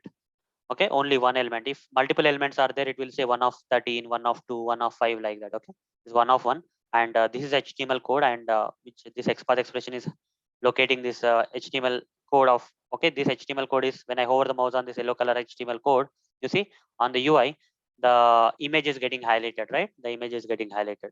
See the image. So that means it's working fine. Like that, you have to see, guys, without help of selector sub also, by using the default features in the Google Chrome DevTools, using this kind of text box field, we can even type our XPath expressions here, guys. Okay, fine. I'm just explaining because we should not be depending on the tools, because tools may expire tomorrow. We don't know what will happen. So with the tools or without tools, we should be ready, guys. Okay, fine. Next, finding an drop down field having, see, find a drop down field having class combo box and also an hyperlink having value linked to. Okay, so what I want to do is, you see the, let's inspect this, and generally drop down fields will have the select tag. So whether this one or this one, if you take, you see drop down fields will generally have the select tag. So I'll simply write the expressions like this. Double slash select is the first thing I'll write, and here one more thing they are saying is finding a drop down field having the class attribute value as combo box. Okay, so I'll say square bracket. Inside the square bracket, I'll say at the rate class is equal to single quotes, and inside the single quotes, what they are saying, class attribute value as combo box. Copy this combo box and paste it here, guys. And so this will locate the drop down field first of all. Okay, let's try this, and this should locate the drop down field. Press enter. Okay, either here or here, just enter, guys. Okay, when you press enter here, you see the drop down field got highlighted. Only one element, that is nothing but the drop down field having the class as combo box got located. But the question is not completed here, because you see they're asking us to find an drop down field having class combo box, and also along with that we have to find a hyperlink. Hyperlinks generally we have. If you inspect any of the hyperlinks on this page, guys, for example, if I inspect this one of the hyperlink on this page, so generally hyperlinks will have the anchor tag. So here what I will do is, and it both we have to find, right? So I would say pipe operator and say double slash a. Okay, double slash a, and what was the question? Hyperlink having the value attributes value as linked to. Okay, value attributes value as linked to. So here I'll give square bracket, I will say at the rate value is equal to link to. Okay, value attributes value as linked to, like this I have to write. Now copy this total thing and paste into the selectors hub or any text box field, whatever you feel convenient. You see two elements are matching. One is a drop down field. What about the other one? Other one is hyperlink, guys. Okay, this is a hyperlink which is having the value attribute value as link to. Okay, so with a single XPath expression, we find not only the drop down, but also along with that we found, you see, these two items got located drop down along with that that hyperlink. Okay, so fine. Next one, let's solve the next riddle. Okay, a lot of riddles are there, as you can see, right? The list keeps on going. The more you practice, the more better you will become. Finding hyperlink having, hyperlink means simple. Which tag? Hyperlink means double slash a. Having what? Having id is equal to link one. Okay, simply they mentioned at the rate id is equal to link one. Having id as link one, and also the hyperlink. Another one is also a hyperlink, guys. Okay, so either we can say pipe. Another element is also hyperlink. Double slash a having value as link to. Okay, so I'll say at the rate value is equal to link to. I'll say done. So this is one way we can write. Copy this and paste it here, and you'll find two hyperlinks. You'll find two hyperlinks, guys. You see this two hyperlinks got located.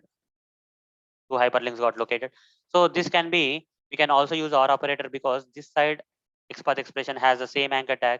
This side XPath expression also has the same tag. So instead of writing like this, we can write the common thing, double slash a, put single square brackets in that. Okay. So provide R here on the left side of the R operator. You just paste this XPath expression, this one, this attribute and value, and on the right side of this R, you paste this side's attribute and value like this. Okay, this will become the same. It will also find the same two hyperlinks, guys. So these two hyperlinks will be found. Just see, paste it and press enter. You see the same two elements, that is two hyperlinks. Okay, fine. Next one, finding button tags having id is equal to but2. Okay, so button tags, they clearly mention the tag name is button, guys. Okay, so simply we have to say double slash button, and should have the id as but2, guys. Okay, at the rate id is equal to but2, I'll say the value also they mentioned but2. Okay, copy this part and paste it here. It will find the button which is having the id attribute value as but2. Okay, this is a button, guys, which got highlighted here. Only one button, one element. Done. Next one, finding any tags having id is equal to but2. Here they are saying they are not giving the tag name, guys. Okay, they are saying any tags. Double slash, the tag can be anything. Anything means how to represent in XPath expression. If I have to represent anything, how to represent that, guys? Okay, anything means hashtag symbol, guys. Okay, so one more symbol came into picture, guys. That is hashtag symbol. So asterisk means anything. Okay, so if they are not giving any tag, and you have to find an element having any tag but having the id attribute value as but2, in that case this is the XPath expression you have to write, guys. Asterisk here means any tag. Okay, any tag having the id attribute value as but2 will be located. Copy this part and come back here and paste it here. It will work fine. Okay, you'll find any tag on this page. Okay, any U element having any tag on this page which has the id as but2. Press enter. Only one element is there on this page, guys, which has it can be any tag, guys. Here in this case it is which tag, guys? This is button tag. Okay, it has button tag, but here we are searching with any tag. Okay, at the rate id, it has id attribute as but2. Okay, so it's found fine. Next one, next one is finding button tags. Button tags they clearly mentioned, guys, so let's write double slash button. Okay, button tags having any attribute. This time they are saying any attribute, guys. Square bracket, how to give any attribute? At the rate attribute name they are not giving, guys. Here at the rate hashtag we have to give. Okay, at the rate hashtag value should be but2, but okay is equal to but2. Okay, like this. Here value name, attribute name they didn't give. Okay, only the tag and value they have given, but attribute name is not clear, so this is the thing. Copy this and come back here and run this here. Okay, so button tag having the any attribute value as but2. Okay, it can be id attribute, it can be value attribute, whatever it is, but attribute should have the value as but2. Okay, so which one? Button tag, the button tag, you see button tag is matching, and any tag in this id type and other tags here, only this id is having the but2, so it's matching here. Okay, fine. That's it, guys. Finding button tags, again button tags they are saying. So here write down finding button tags having id attribute with any value. Here value they are not giving, but attribute name they have given id, but value is not there. So we should not say be saying is equal to single quote hashtag. This is not the correct process, guys. Okay, you have to stop here. Any value means only attribute name you have to give. Value you should not assign any value. Okay, in that case it is any value by default. Okay, double slash button at the rate id means any value only. Copy this, guys. Come back here and button having the id attribute, guys. Simple words. Okay, all the buttons on the page having the id attribute will be located. How many elements on this page have the id attribute? Button tag and id attribute. Five buttons are there on this page, guys. Okay, if you come from the top here, this button has a button tag and it also has a id attribute. Okay, so this is the first one. Second one, this one, guys, this button one. Okay, button is this is also having button tag, but id attribute is there. Value can be anything. It can be button 2, button 1, doesn't matter. Scroll down and see if any button is came. You see this my button. Okay, another one is a my button, guys. Okay, it is also having the button tag and it is having the id attribute, but value is different. That's okay. It can be any value, right? Fourth button is the button x, button tag having the id attribute with any value. Fifth button tag having the id attribute with any value, like this, guys. Okay, we can find. Now finding the input tags. Input tags means they gave the tag name, guys. So simply we have to say double slash input and having name attribute. They also mention the name attribute name and name attribute as gender. Okay, the value as gender, guys. Okay, so at the rate name is equal to gender. If I say so, double slash input at the rate name is equal to gender. This is what they are searching for. Okay, so how many will come? Let's see.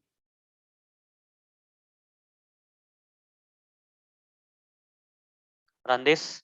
You see the input tags. There are two input tags, U elements having the input tags on the page, having the name attribute mentioned as gender.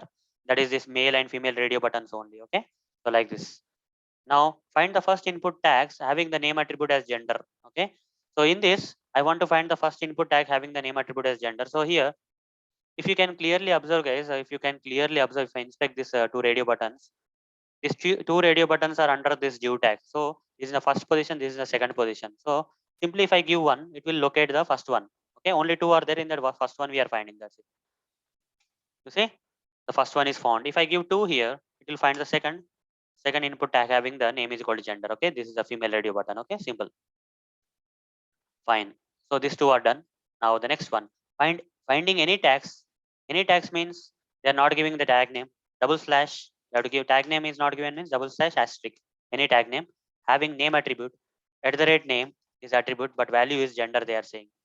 Okay, here is okay, name attribute value as gender. Okay, so this is what is XPath expression. Copy this and paste it here. Run this. So there are two elements having the uh, name attribute as gender. That is just two radio buttons only. Okay. The tag can be anything, guys, but name attribute and gender should be there. Finding input tags. So clearly they mentioned that it has the input tags. So double slash input is the first thing. Then followed by having any attribute value as gender. Attribute name they are not giving. At the rate star is equal to gender. We have to write. Okay. In place of attribute, any attribute. Okay. Copy this and paste it here. Again, you will get the same output most probably. You see those two elements having the input tag, but attribute name can be anything. Gender should be the value, guys. In this name attribute, gender is the value. Okay? Fine. Finding any tags here, any tags they are saying, guys. Okay, any tags. So any tags means double slash star. Any tags having any attribute. Any attribute means square bracket at the rate asterisk. Having finding any tags having any value is gender, guys. Okay, is equal to gender. We have to say like this. We have to write. Copy this and run this here. Okay, these two radio buttons are coming again.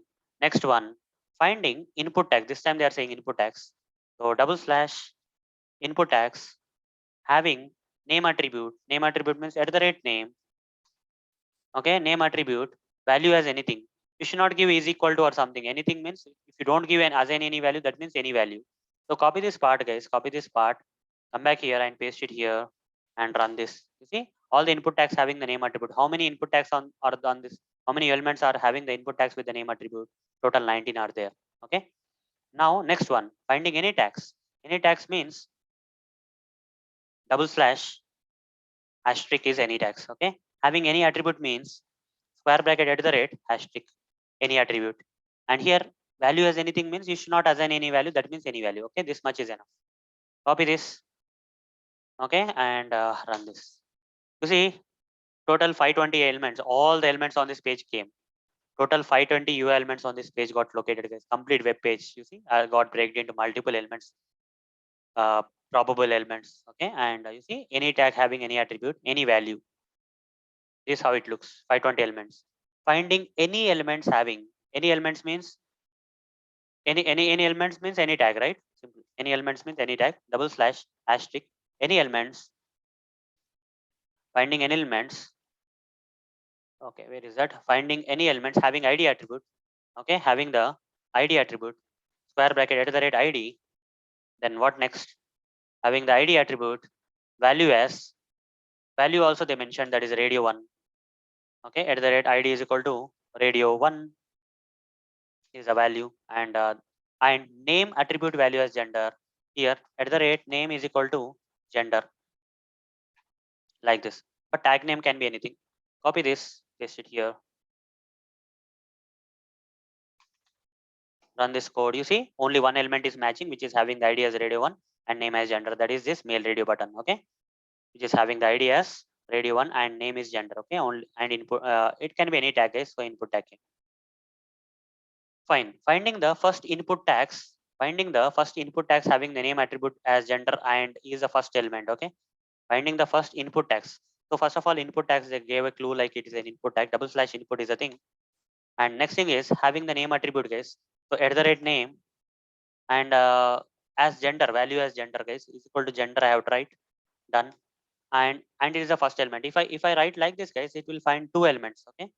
So generally this will find the two elements, two radio buttons. In that first one, I means square bracket 1 we have to give. That's it. Okay, first one will come. Okay, here we have to add square of 1. Okay, it will find the first one. That's it. Simple words. That's the thing, guys. Now second input tag having the name attribute as gender means simply add number 2 here. Okay, this one copy paste, but here number 2, second element. Okay, so it's at the code level, guys. We are searching at the code level for now, because these two elements are under the same. You see, if you inspect this radio 1, you see both are under the same parent tag, so 1 and 2 is possible here. Okay, code level is searching is okay here in this case. Finding any elements having ID attribute. Any elements means double slash star. Okay, then having ID attribute at the rate ID and value as radio button, radio 1. Okay, radio 1, radio 1, this is fine. Or name attribute value as gender, or they are saying this is not and, guys, this is or okay, or name attribute value as gender at the rate name is equal to gender, like this. Okay, like this we have to create. Copy this part. Any tag having the either ID as radio 1 or name as gender. Okay, so let's see what will happen. So here in this case, two elements to be located, because ID radio 1 only one element will be there, unique ID, whereas name gender two elements are there. So two elements will come this time. You see two elements, this male and female, right? Any tag that is input tags, ID as radio 1, only this element has a radio 1, or name is equal to gender. Both have the name gender. So these two elements came. Now with this, guys, we have done with the some practice examples. Now part 2 examples are also there, which you can practice on this website again. Find all the hyperlinks in the page. You have to find all the hyperlinks on this page. How many hyperlinks are on this page?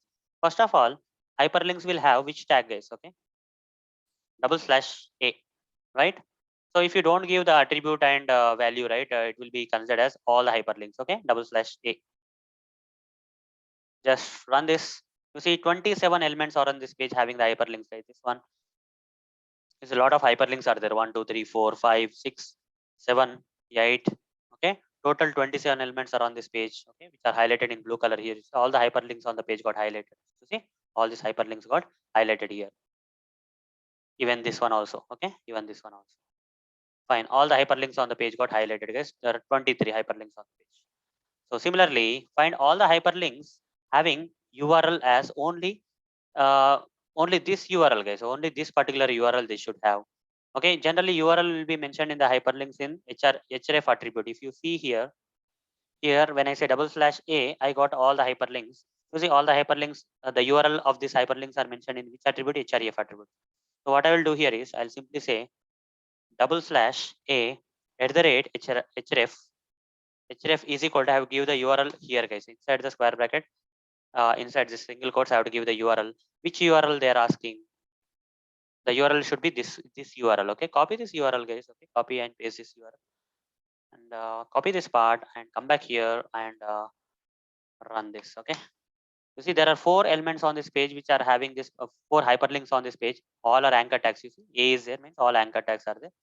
They have the href attribute having this URL, guys. What are they? Let's see. This is one thing, and any other? Okay, this is one thing, guys. Second one, third one, and fourth one is here. Okay, 1 2 3 4, only 4.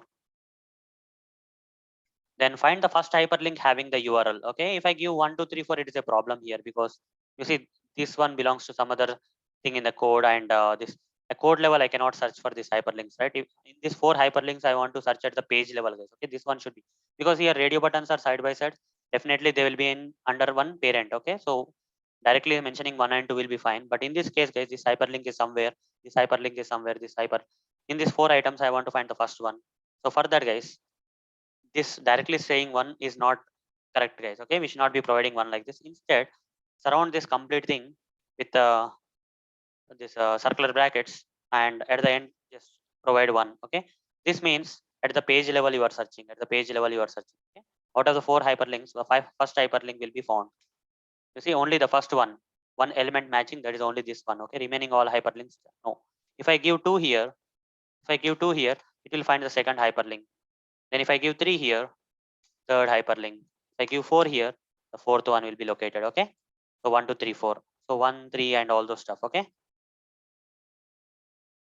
then guys, difference between this I already explained, guys, so you don't have to worry. If I give if I give directly like this is the problem, guys. Okay, you will get 0. Okay, instead of providing circular brackets, for example, here I'll take the same thing, and if I take 3 here, in this example, guys, the circular brackets are there. You see, circular brackets are there. In this case, no problem. At the page level, it will be searching. You see, at the page level, it will be searching.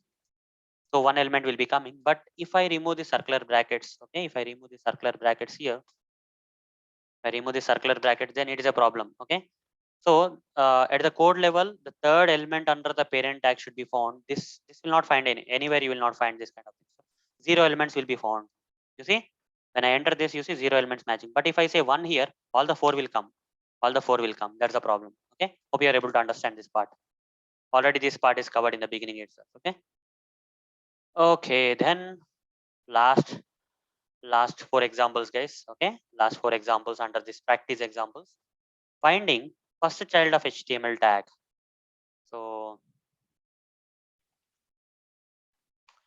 So first of all, they are saying finding the first child of HTML tag. First, let's write HTML /HTML.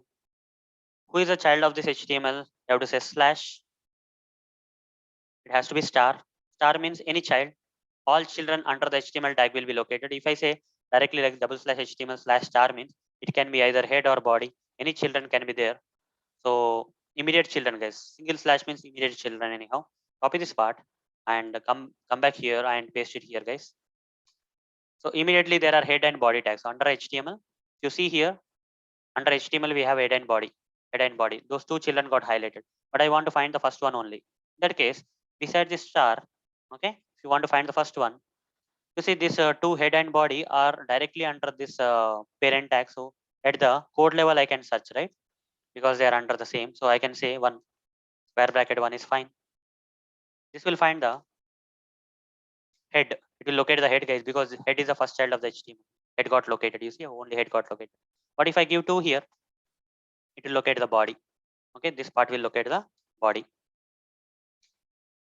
Yes, it has located the body. You see, body got located. Done. Fine. Now find the first child of a body tag. Find the first child of the body tag. So how to find the first child of the body tag? First of all, body tag they are saying /body. I would say who is the first child /child. Child can be anything, guys. They are not giving any name for the child. So /body star. Okay, first child. It can be any tag, right? Because first child they are saying, but specifically input or anything anchor or they are not specific. /body star is fine. In that under the body tag, under the body tag, there are many children, right? There are many children here and immediate children, guys. Which child we have to follow? First child. So the first child is nothing but this first div, guys. Okay. So to find that, you have to say of one. Okay. This will find the first child. That is the first div tag will be located. You see this XPath is equal to one. This first div tag got located. You see this particular line got located. This first div got located. Similarly, second child means give two here, guys. Simply give two here. Simply give two here. Copy this and so this will find the second child, guys. So this second div is the second child of the this child, fourth child, like and so on. Fifth child is script and sixth also script and so on. Okay, so like that. So with this, guys, we have sufficiently practiced a lot of examples and we got some confidence on XPath here. Okay, if you're able to solve by yourself all these XPath expressions, then you are in a good position, guys. You will get a lot of confidence. Now the time has come for us to go with the advanced concepts of XPath expressions. Okay, so there are a few in XPath. There are some functions also, like Java has some predefined methods, right? Like that in XPath also there are some functions, right? Functions like kind of methods there that we can use in the XPath expressions. So not only that, guys, there is some advanced concept. Because of this concept only, XPath is a powerful out of all the other locators. Okay, with the help of XPath access only, we can find almost all elements on the UL elements. So this XPath is a final topic, guys. Okay, for XPath expressions. So now let's go with the first advanced topic. The remaining two topics, that is XPath functions. Now let's see the first function of the XPath functions, that is text function. Okay, where it is useful, let me explain you. Okay, fine. For example, guys, here on this website, you see there is some text here, right? This is an element. I want to locate this element with the help of the XPath expression. I want to locate this element, but I don't want to use any ID or name or any other attributes here. Okay, if I inspect this, you see, if I inspect this practice automation here, it has ID, but I don't have to use ID. I don't want to use ID for locating this. Let's assume that ID is not there at all. Okay, let's assume that this particular element doesn't have the ID in its HTML code. In that case, how do you locate this element? So here only paragraph is there and some text is there. Okay, I'll assume that. In that case, guys, with if ID is not there, assuming that ID is not there for this element, if I have to locate this element, then I can use this particular text, guys. Okay, whatever the text that is there between this starting and ending paragraph text, right? I can use this particular text, but this is not a hyperlink. It's not a link text, right? It's a normal element, but still I can create an XPath expression and use this particular text to locate this element. So see here, what I'm going to do here is I'll simply say double slash p. It's a paragraph p tag /p. Assume that ID is not there. I'll remove if required. See? Assume that this is HTML code of this element and it doesn't have any attributes. And this is the text we have for this paragraph. I'll copy this text and here I'll put square brackets. Since there is no ID, I cannot say at the rate ID and all, right? So what we have to do here is I have to say text. Okay, I will use the text function. There's one function in XPath expressions, that is a text function. Text is equal to the single quotes provide this particular text that is there between the tags. Okay, copy this text and paste it here. That's it. Okay, this is an XPath expression. With the help of the text we are locating that element, guys. Okay, so copy this. We created this XPath expression with the help of the text of the element. Now come back here and go to the SelectorsHub and here run this code. Okay, run this XPath expression. You see one element got located. That is nothing but this one. Okay, this particular XPath expression got located. This particular UI element got located. Fine. Finding the p tags having the exact text practice automation here. This is the way we can do. Okay, in place of the text we can also use a symbol known as dot case. Okay, there's one more symbol shortcut. Some people don't want to waste their energy in typing all the text and all those stuff, right? So instead of providing this text function, if you provide a dot, that is also equal to text only. Okay, so whether you provide text here or in place of the text, if you provide dot, both are same. This dot symbol, this dot single dot, that is full stop. Okay, full stop symbol is an alternative for the text function. Okay, either you can mention text function or you can provide dot, both are same. You see, if I copy this the paragraph having this particular text will be located. Okay, whatever the text I provide is located. Okay, you see the text got located. So let's see if I can find anything else and locate the element with the help of the text. I'll go to the login page on this website. I want to locate this particular thing. Inspect this. You see, this is also paragraph, right? This particular thing is a paragraph. Okay, whatever I highlight, this paragraph I want to locate. You see, this paragraph doesn't have any attributes, but it has the text here. Okay, whatever the text is there, that is displayed here is there. I'll copy this text and I'll create an XPath expression out of that. /p, the paragraph tags on this page, the paragraph U elements having the paragraph tag, having this particular text, okay, as a that I want to locate. Okay, text is equal to single quotes, give the complete text and close this. Now copy this and paste it in the SelectorsHub. And you see there is a problem here.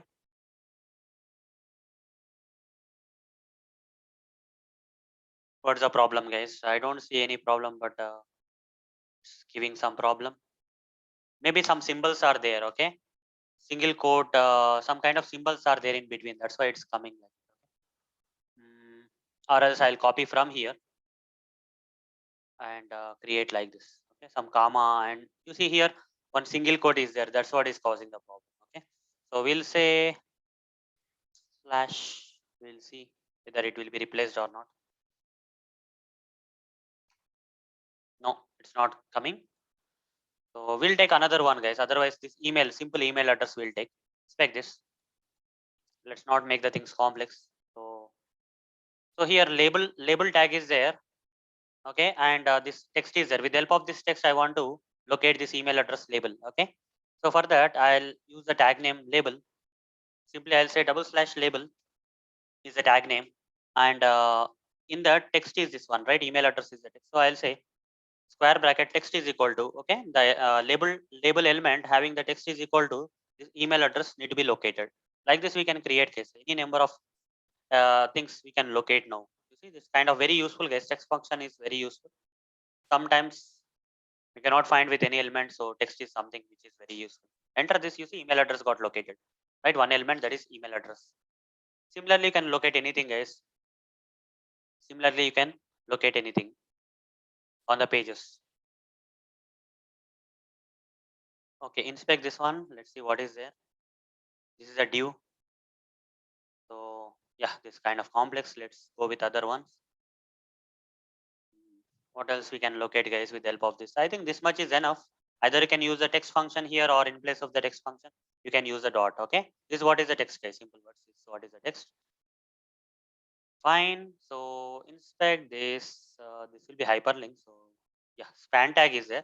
Let's locate this checkout, guys. It has span, and in that checkout is there, right? With the help of this text, let's locate this checkout. So for that, here I'll write /span text is equal to, okay, text is equal to, you see this is one of the advanced feature of the selectors hub. You see it's auto suggesting you what you have to type. Okay, you don't have to do the hard work. /span text, okay, and select this one and enter.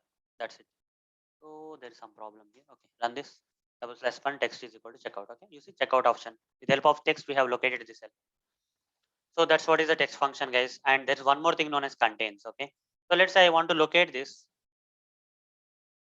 Let's say I want to locate this email address, but I don't want to give the full text. I don't want to give the entire email address. Here you see I gave the email space address, but in this portion is kind of dynamic. It's changing every time. So I only want to give email, guys, with help of email. Okay, if I remove this part, will it locate or not? /label text is equal to email. Only partial text I am giving. So let's see what will happen. You see 0 elements is coming, right? Even though email is there in this email address, it's not locating, because here for the text function to work, you have to give the complete text, but here only partial text I give. So if this process should work, then instead of text, guys, we have to use another one. Okay, here complete email address we have to give, then only it will work. But if you want to give only partial text, /label, there is one more function in XPath expressions. There is one more function known as contains. So how to give that contains? Okay, so here I have to say contains, like the square bracket. Okay, and inside the square bracket mention this function known as contains. Inside the contains function, what you are checking for? Text you are checking for. Okay, text comma, what text? Only partial text, that is email. Like this you have to write like this. Okay, inside the contains function you have to pass, you are matching with partial text. Okay, text which is partial text, okay, contains this partial text like this. Okay, this is how we have to write. So let me explain again. Double slash label, square brackets. How to use the contains? Contains you have to write first. Inside the contains we have to pass two arguments. First argument is text function and comma partial text. Okay, if you want to find an element with the help of the partial text, then this is the only way. Inside the contents you have to pass two arguments. One is the text function, other one is the email. Okay, copy this and go here and run here. This one is here, guys. This page, and this you see still email address field got located with the help of partial text because this is possible with the help of contains, guys. Okay, that's what is contains, guys. Use it when the value of any attribute changes. Not only text, guys, we can also use with attribute also. I'll tell you how to use with attribute. I'll tell you. Okay, for example, guys, if there is a button here, inspect this button, and this button has some number. Let's say this last portion of the number, this button is changing. Tomorrow it will be 5. Day after tomorrow it will be beauty 8. Like that, it keeps on changing dynamically. Okay, in that case, what we can do? So here, guys, in this case, we can go with the contains function with this attribute. If this number is not, it keeps changing here, and I cannot rely with this ID, right? It happens in real time, guys. Where you see, I'll take one example. Don't know whether that will come now or not, but I'll just go to the Facebook, inspect this login button once. Anything there? Here you see ID is there. Just observe this ID portion, guys. U underscore, this login button has an ID. U underscore 0 underscore D underscore plus 9 is coming. Refresh the page once and inspect this again. This time you got some other thing. You see earlier plus 9 was there for this ID. Now 0 forward slash is there. Again refresh. Again refresh. You see this time ZJ is there. That means it's not a constant ID, right? This only this portion of the ID is kind of static. Okay, up to here is static, but last two, this is constant, but this is variable. Okay, this is changing.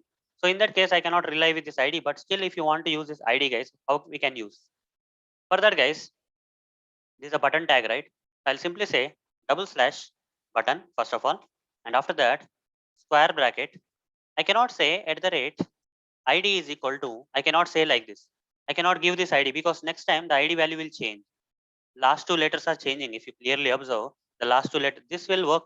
This time it will work, guys. Okay, you see if I go to SelectorsHub, okay, this is incognito, right? So fine. Okay, I'll say Control F here and paste it here. This time it will work. You see it's working, right? This time it is working. But if I refresh this page, okay, and the ID got changed here, QV came. Now if I press enter, this XPath expression is no more working. The same XPath expression that was working earlier for finding this or locating this button is not right now working. What is the reason, guys? The reason behind that is this ID last two letters are changing completely. So in that case, I cannot go with this XPath expression. So instead, I have to change this XPath expression like double slash button, and inside the square bracket, I'll use a contains function. Contains, like this contains functions I have to use. Inside the contains function, contains what? First argument I'll give at the rate ID attribute. Okay, ID attribute contains what? Should contain the constant portion I'll give, guys. I will not give the entire portion up to here. If it contains this much, it will locate. The last two letters I'm not considering, okay, because they are changing completely. Only this portion of the ID is not changing. That I am saying, okay, if it contains this portion, then find it. Okay, so this time you see this locator will work like anything for us. Here I'll paste it and enter. You see it's locating now, and refresh the page. Still again the ID is changing. UJ came, but still this is going to work. You see the same XPath expression is still working. It's locating, right? And refresh again, still it will locate. So this kind of situations will come in real time where you have to use a contains function. Okay, so for contains function will not only work with the text, but also it will work with the attributes also. Okay, partial attribute values also we can pass, either partial text or partial attribute values. So this kind of attribute values are possible here in real time. Okay, So you see this 1 to 3, 1 to 3 may change to 4, 5, 6, 4, 5, 6. Only the middle portion is not changing. So I'll say @ID comma main contains @ID main. Okay, like that. Just now showed you one example, right? Same way. Contains value array. Okay, all these are the examples, guys. Okay, so here text also I can use. Already I showed you, right? Here, for example, this one I'll say I'll inspect this part, and this is HTML code, guys. Practice automation here is there. So I'll say instead of giving this entire text, what I will do here is I'll simply say /p. Okay, /p. Okay, so /p, and here text is there. Instead of giving the full text, I want to give only automation word here. Okay, only this automation word I want to give, this practice automation here. Either I can give practice, otherwise I can give automation, and here also separate. So to give the partial text, guys, I would say contains. Here in this case is the text, guys. Okay, so I'll not be using this attribute here inside the contains. Here I'll be using text function here as a first argument. Instead of @ID, I'm using text function, and other one is the text. Okay, so practice is one word. You see, instead of practice automation here, I'm only giving practice here. Okay, so this is going to work for you. So select this up, run this. You see, this is working fine. This is working fine. It's locating, right? You see this. Or in place of practice, guys, if I give automation, another partial text which is there in between the text. Okay, automation. This one, if I give it here, run this. You see, it's still locating, right? The next one, I'll say here, copy this and run this. This is still locating. Still it is locating, guys. You see? Like this, using the partial text or partial attribute values. This is attribute value, guys. ID attribute value also I'm not giving completely. Here last two letters I'm not giving. In that case, contains can be used. So in this both cases, you can use contains, guys. Okay. So hope guys you understood what exactly are the contains, and in place of the text you can give dot here, as you already know. Right here also I explained that either text function or the replacement for that, an alternative for the text function is to get it more shorter, you can give dot. Okay, that's up to you. Then what else? We have few more functions, guys. So we are done with the text function and contains function, and we have few more functions like starts with. Okay, starts with is also there, guys. Starts with is also there. So here contains means anywhere in the text. Okay, here it can be in starting, it can be in middle, it can be in ending. Okay, the constant. For example, in practice automation here, okay, we can either give the text that is starting partial text we can give, or middle partial text we can give, or ending partial text we can give in contains. But coming to the starts with, only the constant text should be the starting portion. This is well applied in this case, guys. Okay, in this Facebook option you see the starting portion is not changing, that only this is starting portion, right? Ending last two letters are changing. So in that case we can go with that, instead of contains here, okay, I can go /button starts hyphen with. Okay, is a function. I'll write this function, guys. First starts with what starts with what starts with, I'll give the argument @ID starts with what, this portion. Okay, this is starting only, right? Starting portion of the text, starting portion of the partial text, the last two letters are changing, so this portion I'll paste it here. This is going to work. Copy this, come back here, and just, you see still it is working, right? Now refresh. It starts with. Okay, starts with means only starting portion we can give. We cannot give middle or ending constants. Okay, only starting constant we can give. Middle constants or ending constants we can give, we cannot give. For example, here in this case, if I use /p contains text practice, this practice is a starting portion, right? Practice is nothing but a starting constant. So for this it will work, guys. Okay, /p instead of contains, if I say starts hyphen with, I'll say text comma practice, text comma practice. Okay, and I have to close the square bracket. Okay, so this will work, guys. Okay, this part will work. So let's come here and give this. It's going to locate. You see, it got located because practice is starting portion. Starts with work with the starting constant. Okay. But if I give automation or here in this place of practice, if I give automation or here, it will not work. Same thing, guys. If I copy paste and give automation here instead of practice, if I give automation is there in middle, but starts with will not support that. So go and give. You see 0 elements. It's not locating because it's in middle. And similarly here also I'll give the ending text. This also will not work. Starts with only works with the starting constant, not middle or ending constant. Hope you are able to understand. This is 0 elements. So with this guys, we are done with the starts with also. Okay, starts with. So mostly we use contains guys. Okay, we don't have to go with starts with because contains work with everything, right? So text and contents are most useful. And there are a few more functions guys in XPath functions. Apart from this text, contains, and starts with, actually there are many functions guys. In XPath there are a lot of functions. Okay, so whatever that are useful in your Selenium automation I am saying, but if you learn the XPath as a language, okay, if I say XPath functions, you'll get big list of functions. Okay, you don't have to learn all those functions. So let's see XPath any functions XPath functions I want to find out. XPath functions, you see contains is only one function, starts with is one function, substring before, ends with. Okay, so substring a, replace, tokenize, lot of functions are there in XPath guys. Okay, lot of functions are there in XPath, but we don't have to use. Okay, we don't have to use all these functions. We don't have to learn all these functions guys. Okay, let's not dig deep. It's like a dictionary, right? So whatever that is required for Selenium automation, I'm explaining. Only the specific functions we generally use in XPath expressions as part of Selenium automation or any other automation tool, which actually uses XPath as their locator type. Okay, that I'm explaining. Okay, this much are enough, guys. Okay, this text contains, starts with, and few more functions I'm explaining here. Those are enough. Okay, behind that, not enough, not required. This one, guys, this XPath function part 2. If you can see here, guys, there is something known as last function. Okay, so when it will be useful I will tell you. Okay, so when it will be useful I will tell you. So here guys, let's say how many hyperlinks are on this page. Okay, if you go here guys, if you go to this omega.blogspot.com, how many hyperlinks are in this page, how to create the XPath expression. So if I have to create an XPath expression guys, I have to create like this /a. This will find all the hyperlinks on the page, right?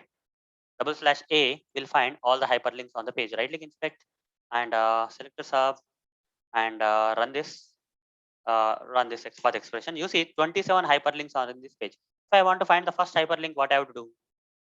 At the page level, I have to search, right? Because all the hyperlinks are not at the code level. So I have to search this at the page level. For making that page level, what I will do, guys, I will say /a. I'll put the circular bracket so that searching will happen for this hyperlinks at the page level. And here followed by some number. This will give me the first one, right? This will give the first one. But if I want to find the last hyperlink, you see there one hyperlink is locating, guys. Okay, so this is the first hyperlink, guys. This is the first hyperlink. Okay, so but if I want to find the last one, I don't know the number of the last one. Okay, I don't know the number of the last one. It maybe 25, 27. I don't remember. So in that case, guys, instead of giving the number here like 27 or something, if I want to find the last one, the same thing I'll give, but I don't remember the last number. Okay, how many hyperlinks are on this page? I don't remember. In that case, instead of giving the number as 25, 27, 23, whatever it is, we don't know, right? Simply give the last function here. So this will take the last one in the last hyperlink on the page. Simple. You see, the last hyperlink is this blogger. Okay, this blogger is the last hyperlink on the page. Like this, guys.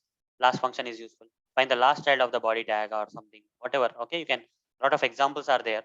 You can even say last -1, last -2, and all those stuff. Okay, if you want the last but one hyperlink. Okay, this blogger is the last one, but last but one you want -1 you say, and it will get the last but one. Where is this actually on the page? Okay, let's see. Let's find it out. So somewhere it is there, guys. We don't know. Gmail is the option. Okay, maybe here, guys. Okay, if I click on this, you'll get that Gmail option. You see this one. This Gmail is the last but one. If I give last but two and press enter, you see Flipkart. Flipkart is coming. Last but three, Facebook. Last but four, this one. Last but five, this one, and so on, guys. Okay. So last is one of the functions. Okay, this is how we can use the last. So a lot of examples are there here, but you can practice. Okay, so let's see, we can practice this here. *1, star of last. Okay, same thing, guys. Okay, let's go to this basic web page. Let me cover all these examples, don't worry. Inspect this. So here you see there are two paragraphs here. So and head is there, body is there. Under the body, find the first child of body tag. So they are giving the tag name, that is double slash body. We have tried first. Okay. Find the first child of body tag means slash child tag I have to give, but I don't know the child tag. They are not specifying any child tag name here. So I'll give asterisk because any tag is asterisk, and that should be the first child. Okay, under the body it should be the child. So code level we can have to search. So give one here. That's fine. It will find the first child under the body. So go here and SelectorsHub and run this. It will find the first child of the body tag. First child of the body tag is uh, so what is the first child of the body tag? This first paragraph is nothing but the first child, right? Under the body, this is the first child, this is the second child. So first child we have found. Similarly, I have to find the last child. Okay. Similarly, we have to find the last child. For that, simple way is to, we don't know, guys. Let's say this application is kind of dynamic. Every day we don't know how many paragraphs will come. On one day there will be two paragraphs. On Sunday 100 paragraphs may come. On Sunday on some day 55 paragraphs may come. On every day, guys, whatever it is, I want to, using my automation script, I want to read the last paragraph every day. In that case, we don't know the count, right? Dynamically the application is setting every day, so different number of paragraphs will come here. In that case, I cannot fix a particular number to the last paragraph, right? Like 3 or 5 or 7, cannot fix that because the number is changing every day. In that case, guys, to overcome that headache, guys, simply if you put last here, no matter what, how many paragraphs are there, it will pick the last one. Okay, every day on this page how many paragraphs are displayed. Okay, it will pick the last one. Okay, in today we have two paragraphs. Okay, so it will take the second one. Okay, second paragraph is the last paragraph here. Okay, tomorrow if you have 10 paragraphs, 10th one will be the last paragraph. Okay, like that. So here, guys, a double slash p of 1, if I say here in this same page, if I say what they are saying, find the first paragraph tag. Okay, on this web page, find the first. There are two paragraphs. We have to find the first one. Generally, if you want to find all the paragraphs, you will say double slash p, and if you want to find the first one, you have to say double slash p of 1. Okay, so this will find the first paragraph on this page. You see the first paragraph. So similarly, if you want to find the last paragraph on this page, the same thing again, guys. So here instead of 1, you have to give last. Okay, last. This will find the last paragraph on the page. So no matter how many paragraphs are on this page, it will find the last one. See the last paragraph here. Second is the last one, so second has been found. Fine. Then last minus one. Already shown you, right? Last minus two and all those examples I shown you in a different place. So this is repeated anyhow. Then yeah, along with this, we can also give like this, guys. You already know about this. Find the second paragraph on this page having the class as sub. Like this also we can use. Okay. Find the second paragraph. Second paragraph means double slash p of 2. Find the second paragraph having class attribute. At the class is equal to sub attribute. Okay. Let's see what will happen. Copy this. Run this. You see, this is the second paragraph out of two paragraphs. This second paragraph and this also having the class attribute as sub. Okay. Like this also we can generate the XPath expression. Last paragraph having the class as sub and last minus one having the class as mean. All these are fine, guys. You can understand this. Next one, guys, XPath functions. Coming to the XPath functions. So we are done with the text contains, starts with, last, and the final one, final XPath function I'm going to explain now is position function, guys. Okay, I'm going to explain position function now. What is this position function? Position is nothing but it is optional, guys, actually. So here already we are giving the positions, right? When you say double slash p of 1 here, what is the position here? 1 is a position, right?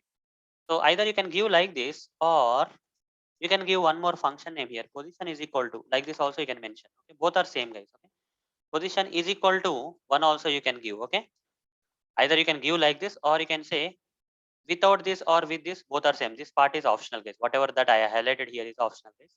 Remaining all are same. Okay, so if I give like this, it is on also going to recognize and work. Okay, so instead of giving double slash p of 1, I'm giving double slash p in square brackets. Position function is equal to 1. Sorry, here I have to type it. You see first paragraph. If I give position is equal to, that is nothing but double slash p of 2 only. Okay, same thing, guys. That's what is the position, guys. It's kind of optional. So we generally don't use this position. We directly say double slash p of 1 or 2. Okay, that will be enough. So just for your knowledge, you can remember this. So with this, guys, we are done with the XPath functions. Okay. text contains starts with last and position. In that, text and contents are very important, guys. Okay, these two functions are out of all these functions I explained. These first two functions, text and contents, are important. Remaining you can kind of learn at a high level. That's fine. Now, the very important and advanced topic of XPath expression, which makes the XPath expression itself powerful. Out of all the locators, which locator is a powerful? The simple answer is XPath. The reason behind that powerfulness, the reason behind the power of this XPath expressions is nothing but the XPath axis concept, guys. Okay, without this XPath axis, XPath are not powerful. Okay, so with this XPath axis advanced concept only, XPath is becoming the powerful out of all the other. It can find all the elements on the web page because of the XPath axis. Okay, it cannot miss any elements. Almost all elements can be located with the help of XPath because of this concept behind the XPath, that is XPath axis, and that's why XPaths are powerful, even powerful than CSS selectors because of this XPath axis. Now let me explain about this XPath axis for you, okay, in a detailed manner. So there are different types of XPath axis we can use in our XPath expressions. What are they? So the first one is following, then we have preceding, then we have following sibling, then preceding sibling, parent, child, ancestor, and descendant. Okay, so I can create an xmind kind of this out of this. So let's launch this xmind, and in this I will represent all this stuff, all the different XPath axes that we can use in the XPath expressions I'm going to show you. So let's wait for this xmind to launch. Fine. So here I'll create a new map and I'll simply say XPath axis. Okay. The different XPath axis we have, which can be used for, right? I'll tell you what is the purpose and all, but what are the different XPath axes we have and that can be used in XPath expressions. The first one we have is following. Okay. Following is the first one, as you can see here. So remaining all things I'll close, guys, for a while. Necessary things I'll close. If required, I'll open this applications and explain again. Fine. So XPath axis, first one is following. Then the next type of XPath axis we have is the preceding, guys. Second type of XPath axis we have preceding. So one E, it's not double E, it's only one E, preceding. Then we have following hyphen sibling, following hyphen sibling, the third one. Then we have preceding hyphen sibling, preceding hyphen sibling. Then we have parent. Then we have child. Then we have ancestor. And then we have descendant. Okay, these are the different XPath axes we have, guys. Okay, so I'll just make it kind of balanced clockwise. Okay, following, preceding sibling, parent, child, ancestor, and descendant. Okay, so let me explain one by one for you. First, but before I start explaining each and every XPath axis for you, let's understand what is the purpose of this XPath axis. Why we have to use. So sometimes what happens is, okay, sometimes what happens is we cannot directly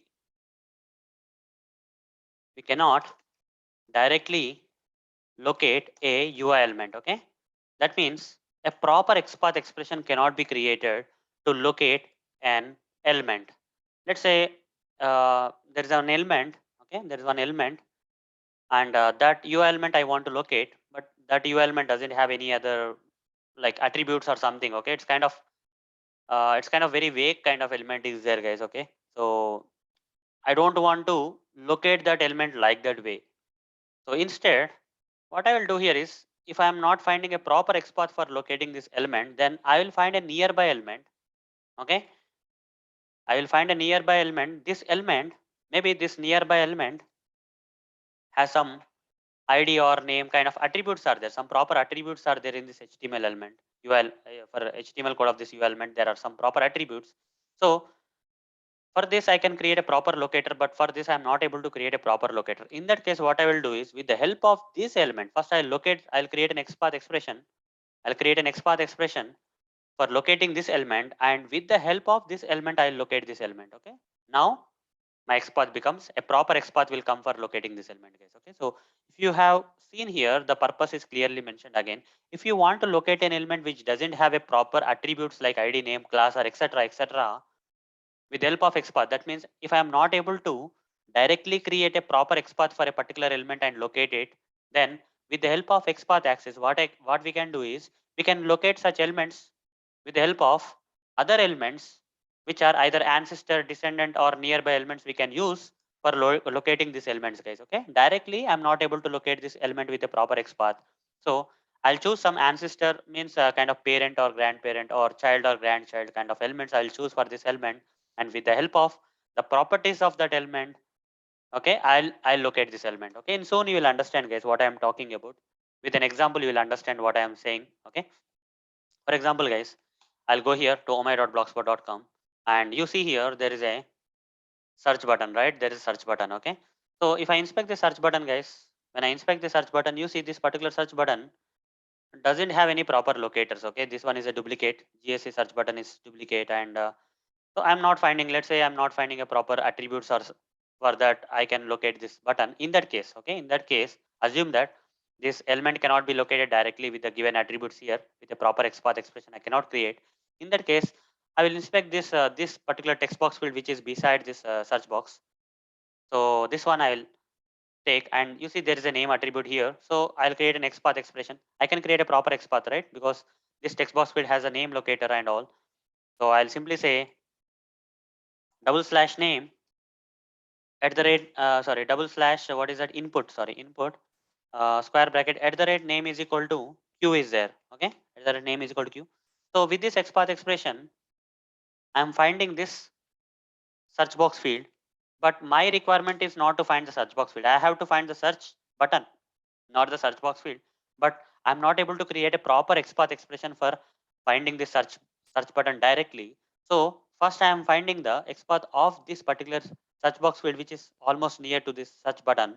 And now from here, you see, when I press enter here, you see this one is getting highlighted. Okay, right? The search box field has this HTML code is getting highlighted. From this HTML, I'll navigate to this search button. Okay, how to go there? So to go there, guys. Okay, so to go there, first I have to go to this level. Okay, the parent level, that is TD, that is a parent. Then I have to come to this sibling. For this TD, this is a sibling, and in that this is a child. Okay, so I'll tell you how to do that.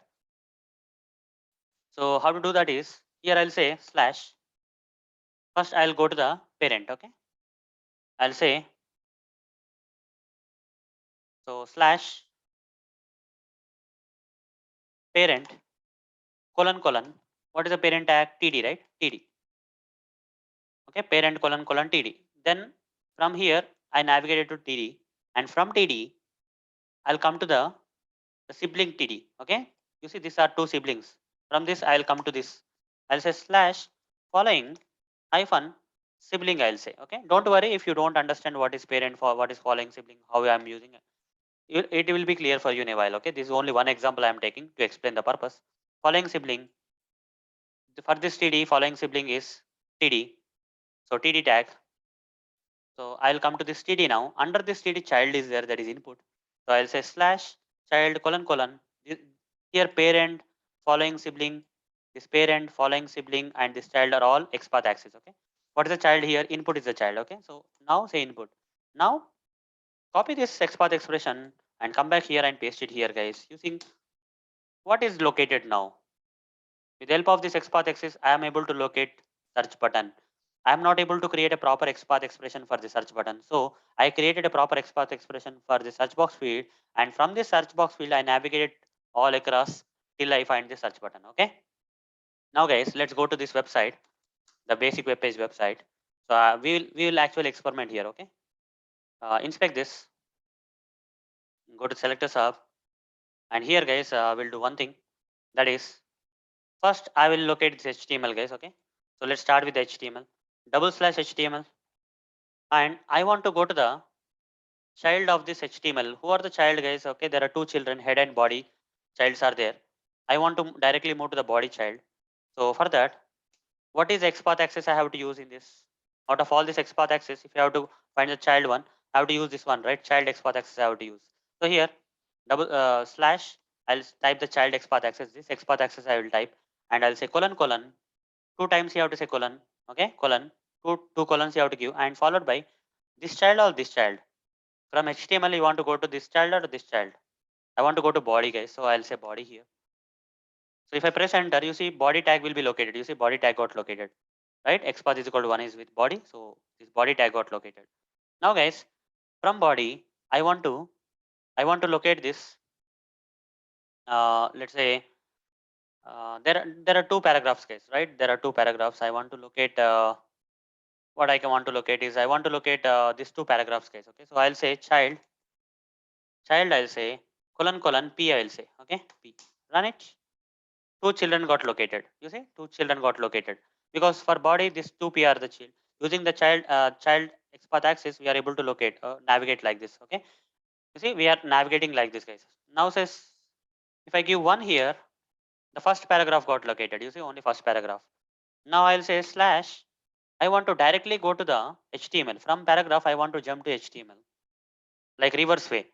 From this first paragraph, I want to not only go to the parent but also to the grandparent directly.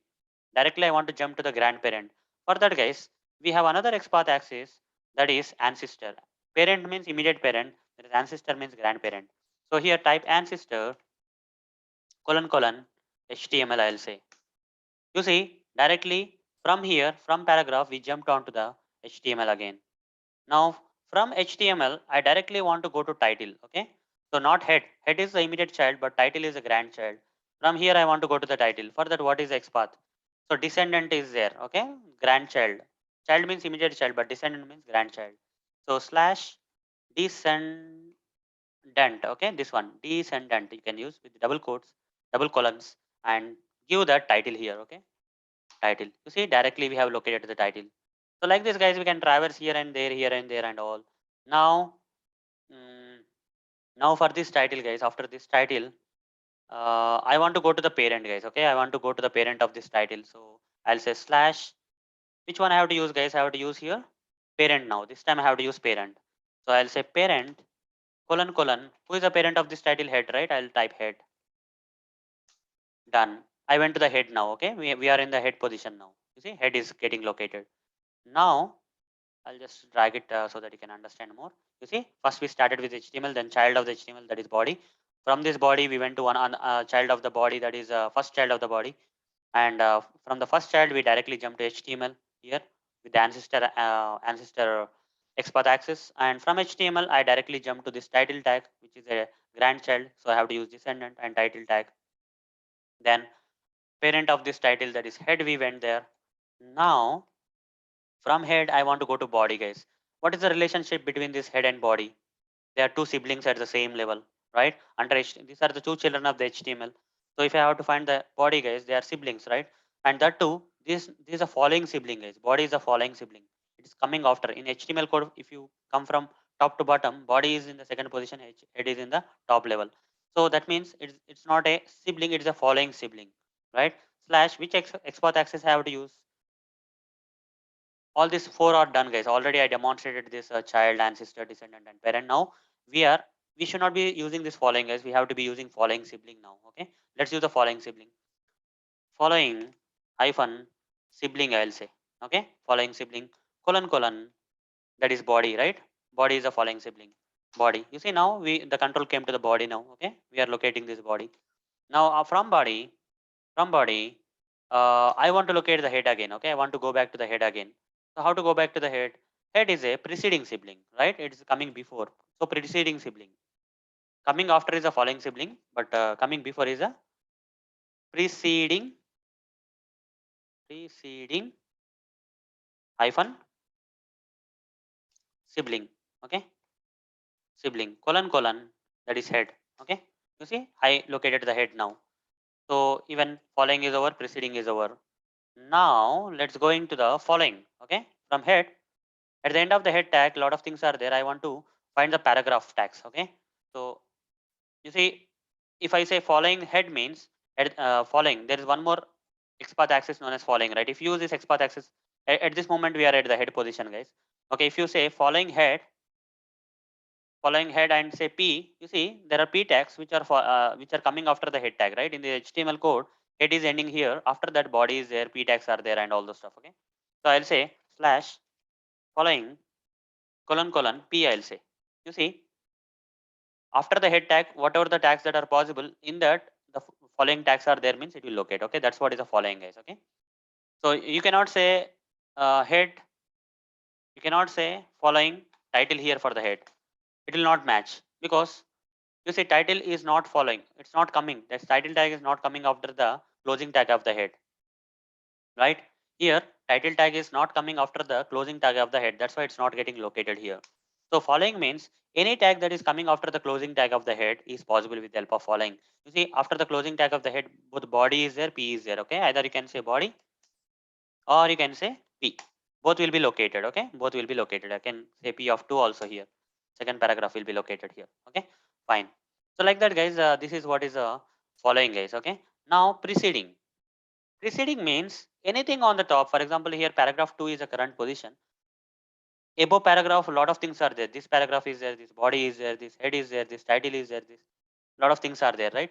So in that I'll say preceding, I'll say body, guys. Okay, so slash preceding colon colon body, I'll say. You see it's not locating immediate parent, it will not locate, guys. Okay, there's one thing with preceding that it will not locate the immediate parent, but on the top of the parent whatever that is head will be located. Let's see, let's try head, it will be located. You see head will be located, immediate parent except immediate parent, this preceding will locate all the things that are coming above this paragraph. Okay, except this immediate parent, all the things can be located. So it can locate title also, title. You see title is also located like that, guys. Okay, immediate parent will not be located with help of preceding. So guys, with this, guys, you should have an understanding what exactly are the XPath axis and what is the purpose. Okay.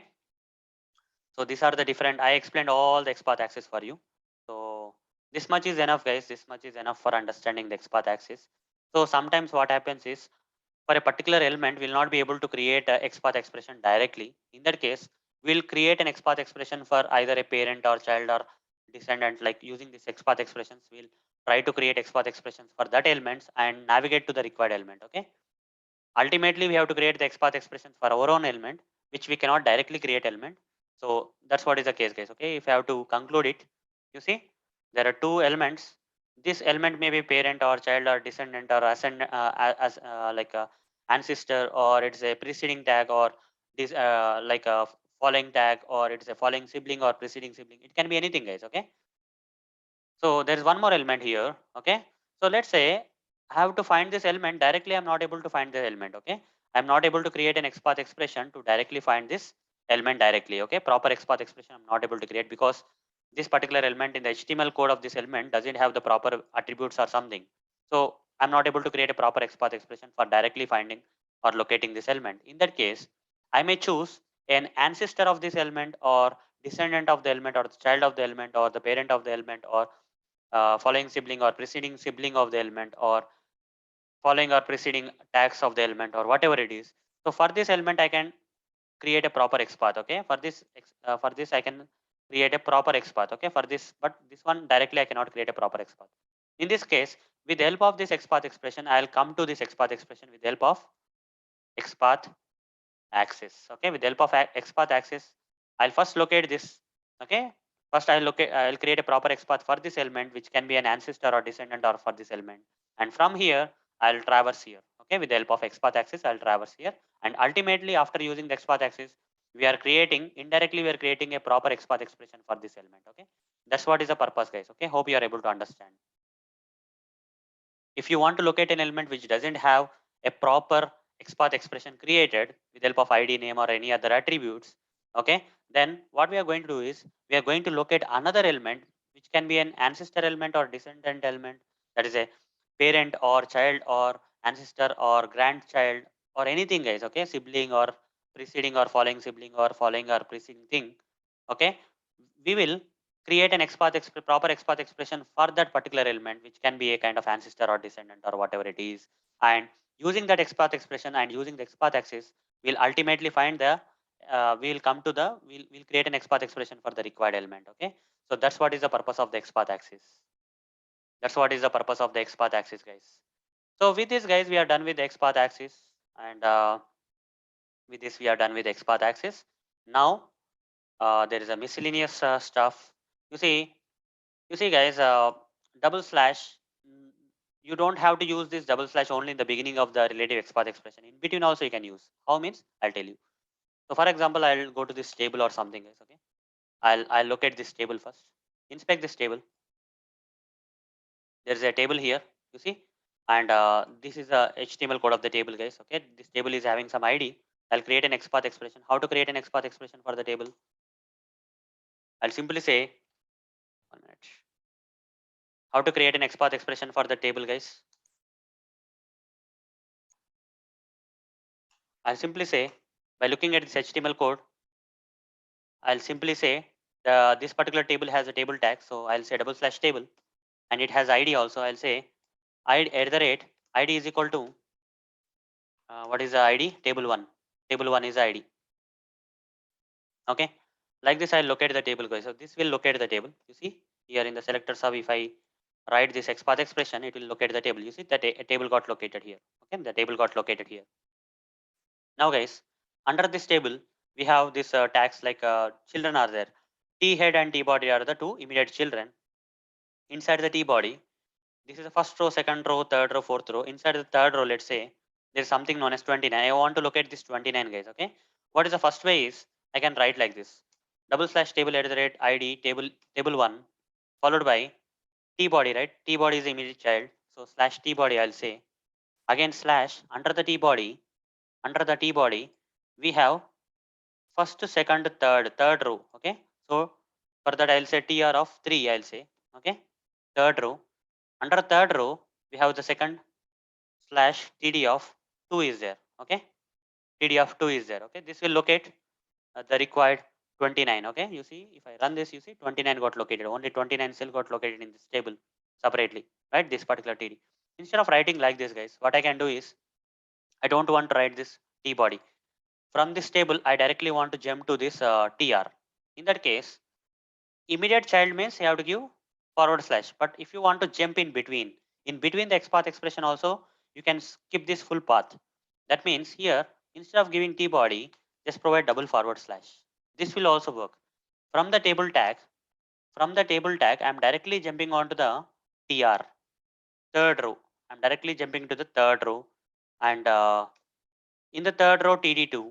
Okay, in the third row td2, you see this time if you give this XPath expression, you see it is going to work in the same fashion. Okay, so if you don't want to jump to the immediate child and you want to jump to if you don't want to jump to a grandchild directly, okay, then you have to give single forward slash. But if in between the XPath expression also you can jump.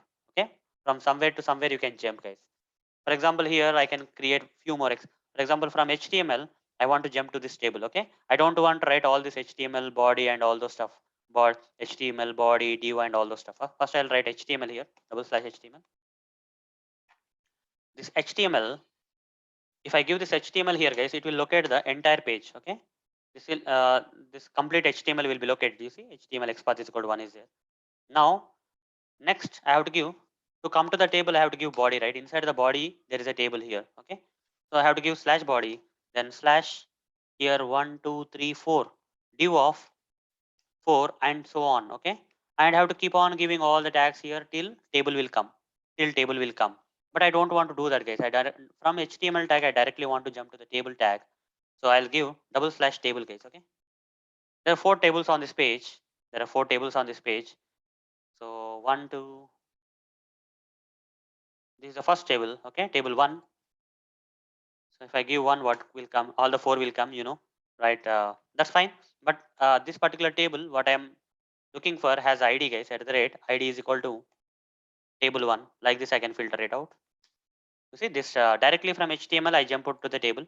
This is possible with the help of double forward slash. Okay, double forward slash table at the rate ID is equal to table 1. Like this, I can jump, guys. Okay, from so in between the relative XPath expressions, instead of using single forward slash, we can use double forward slash to directly jump from some ancestor to the grandchild tags. Okay, so that's what I wanted to explain here as part of the miscellaneous topic here. Okay, you can use double slashes here to directly jump to the grandchild. With this guys, with this thing, we are done with XPath expressions. Okay. So very detailed way I explained about the XPath expressions. Now let's get started with the CSS selectors. Okay. So since you already understood XPath expressions, guys, understanding CSS selectors is very simple. Small syntax differences are there, but the concept is same, guys. Okay. So the concept is same, guys. Okay, mostly same. Thing is, if you know XPath expression, understanding the CSS is very easy with small syntax differences. Okay, with small syntax differences. So fine. So here one more symbol we have used right in XPath access, that is double colons. So here I'm collecting all the symbols, right? I'm using. So double colon came. Dot also came. Instead of text function, we can use dot. And also double colon. Just now we got the double colon. In the XPath access, we are using double colon. These are the different symbols we have used in XPath expressions. Expression symbols. Okay, different symbols are there. Okay, fine. So with this, we are done with XPath expressions. CSS selectors, guys, also look similar to the XPath expressions. They also look similar to the XPath expressions, but some syntax differences are there that I'm going to explain now. Okay, so let's get started with the CSS selectors now, guys. Now let's compare the CSS selectors with the XPath expressions. Okay, when you compare the CSS selectors with XPath expressions, you can understand the CSS selectors better, guys. So let me start comparing the CSS selectors with XPath expressions. So here I'll write the XPath expression, XPath, and here I'll say CSS. Okay, CSS selectors. Fine. Okay, so coming to the comparison, guys, which one has the highest priority? XPath expressions or the CSS selectors have the highest priority? Which one? Coming to the priority, guys, okay, if you can locate an element with the help of both XPath and CSS, the first priority you have to give for CSS, guys. Okay, as I already covered this in one of the previous sessions, like locator sessions, right, the beginning of the training series. CSS have the high priority. Okay, they are more priority. They have the high priority over the XPath expressions. This is one thing. Okay, which one is powerful? As I already explained, XPath is powerful than anything, guys. Okay, because of the concept known as XPath access in XPath expressions, XPath is powerful than CSS selectors. But still, CSS selectors have the highest priority. Why? What is the reason behind that? Why CSS selectors are given highest priority over the XPath expression? So let me give you the reasons for why CSS selectors have, okay, highest priority over the XPath expressions in locating the elements. Thing is, compared to the first thing is compared to the XPath expressions, CSS selectors are a bit faster. It doesn't mean that XPath expressions are slower. Here also they are faster, but compared to XPath expressions, CSS selectors are even bit faster. Okay, they are more faster than XPath expressions. So XPath is also faster, CSS selectors are also faster, but CSS selectors are even more faster. Okay, even more faster in locating the elements. That's one thing. So this is one of the thing why CSS selectors are preferred over the XPath expressions is faster than XPath. Okay, XPath is already faster, guys, but even than XPath, CS selectors are even more faster. Okay, that's one thing. But the main reason why people prefer using CSS selectors over XPath expressions is, especially in some browser engines like IE browser engine. Okay, IE browser engine. You see, every browser has an engine, guys. Okay, which will process this XPath expressions or CS selectors. Every browser has an engine. IE browser engine doesn't support this XPath expressions well. Okay, IE browser engine doesn't support the XPath expressions well. That means out of 100%, let's say 95 to 98%, okay, guys, okay, the 2% may fail. IE browsers sometimes may not recognize or process these XPath expressions well. IE browser engine. Okay, remaining all browsers, no problem, guys, but especially with IE browser engine, XPath expressions are not that much supportable, and there is a possibility of failure. But coming to CSS selectors, they are fully supported by the IE browser engine. Okay, so with these two things, guys, CSS selectors are a bit faster than XPath expressions, and on the top of that, CSS selectors are fully supported by the IE browser engines. Okay, whereas XPath expressions are also supported by IE browser, but not really, guys. Okay, some portion of XPath expressions may fail in IE browsers. In all other browsers, there's no problem with XPath and CSS. That's why, guys, CSS selectors are given highest priority over the XPath expressions. First priority ID, then we go with name, then class name, then link text, then CSS selectors, and finally XPath, guys. Okay, despite of XPath being powerful than all the other locators, CSS selectors and other locators are given the highest priority over this XPath. Okay, this is the final savior. XPath is only the final savior, guys. If no other locator is able to locate the element, finally we'll go with XPath and create a XPath, because XPath is powerful and it can locate all the elements. Okay, almost all elements can be located with the help of XPath. Fine, guys. So these are few differences and between the XPath expressions and CSS selectors. And before you create an XPath expression, better create a CSS selector and use it. And if not possible with CSS, then only go with XPath expression. Okay, fine.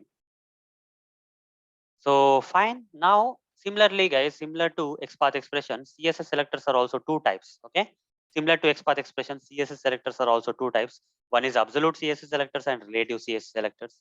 We can learn absolute CSS selectors, but we cannot use them in real-time projects. Coming to relative CSS selectors, we'll learn them and use in the real-time projects. Okay, the concept is same, guys. Okay, XPath expressions and CSS selectors, same types are there. Absolute, we generally learn it for learning purpose. We learn it, but we don't use in real-time projects. Whereas relative CSS selectors are, right? They are generally used in the real-time projects.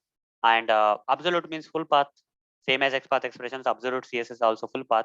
Relative CSS means direct path. Okay. So now let's start practicing the absolute CSS selectors. Okay. Now let's start practicing the absolute CSS selectors. It's very easy, guys. Absolute CSS selectors are very easy. Small syntax differences are there between the absolute XPath expressions and absolute CSS selectors. Okay, let me show you the differences. So I'll draw the diagram again. Again, here you see, here we have the HTML. Under the HTML, we have two children, that is head, and other one is body. Under the head, we have the title tag, right? So for one of the basic web page, this is what is structure of the HTML title tag. And here under the body, we have two paragraphs. Under the body, we have two paragraphs. This is the first paragraph, and this is the second paragraph. Okay, this is the first paragraph, and this is the second paragraph. So now let me compare the XPath expressions, absolute XPath expressions, and absolute CSS selectors side by side, guys, for this web page. Okay, this web page we are going to use. Very simple web page. Inspect this.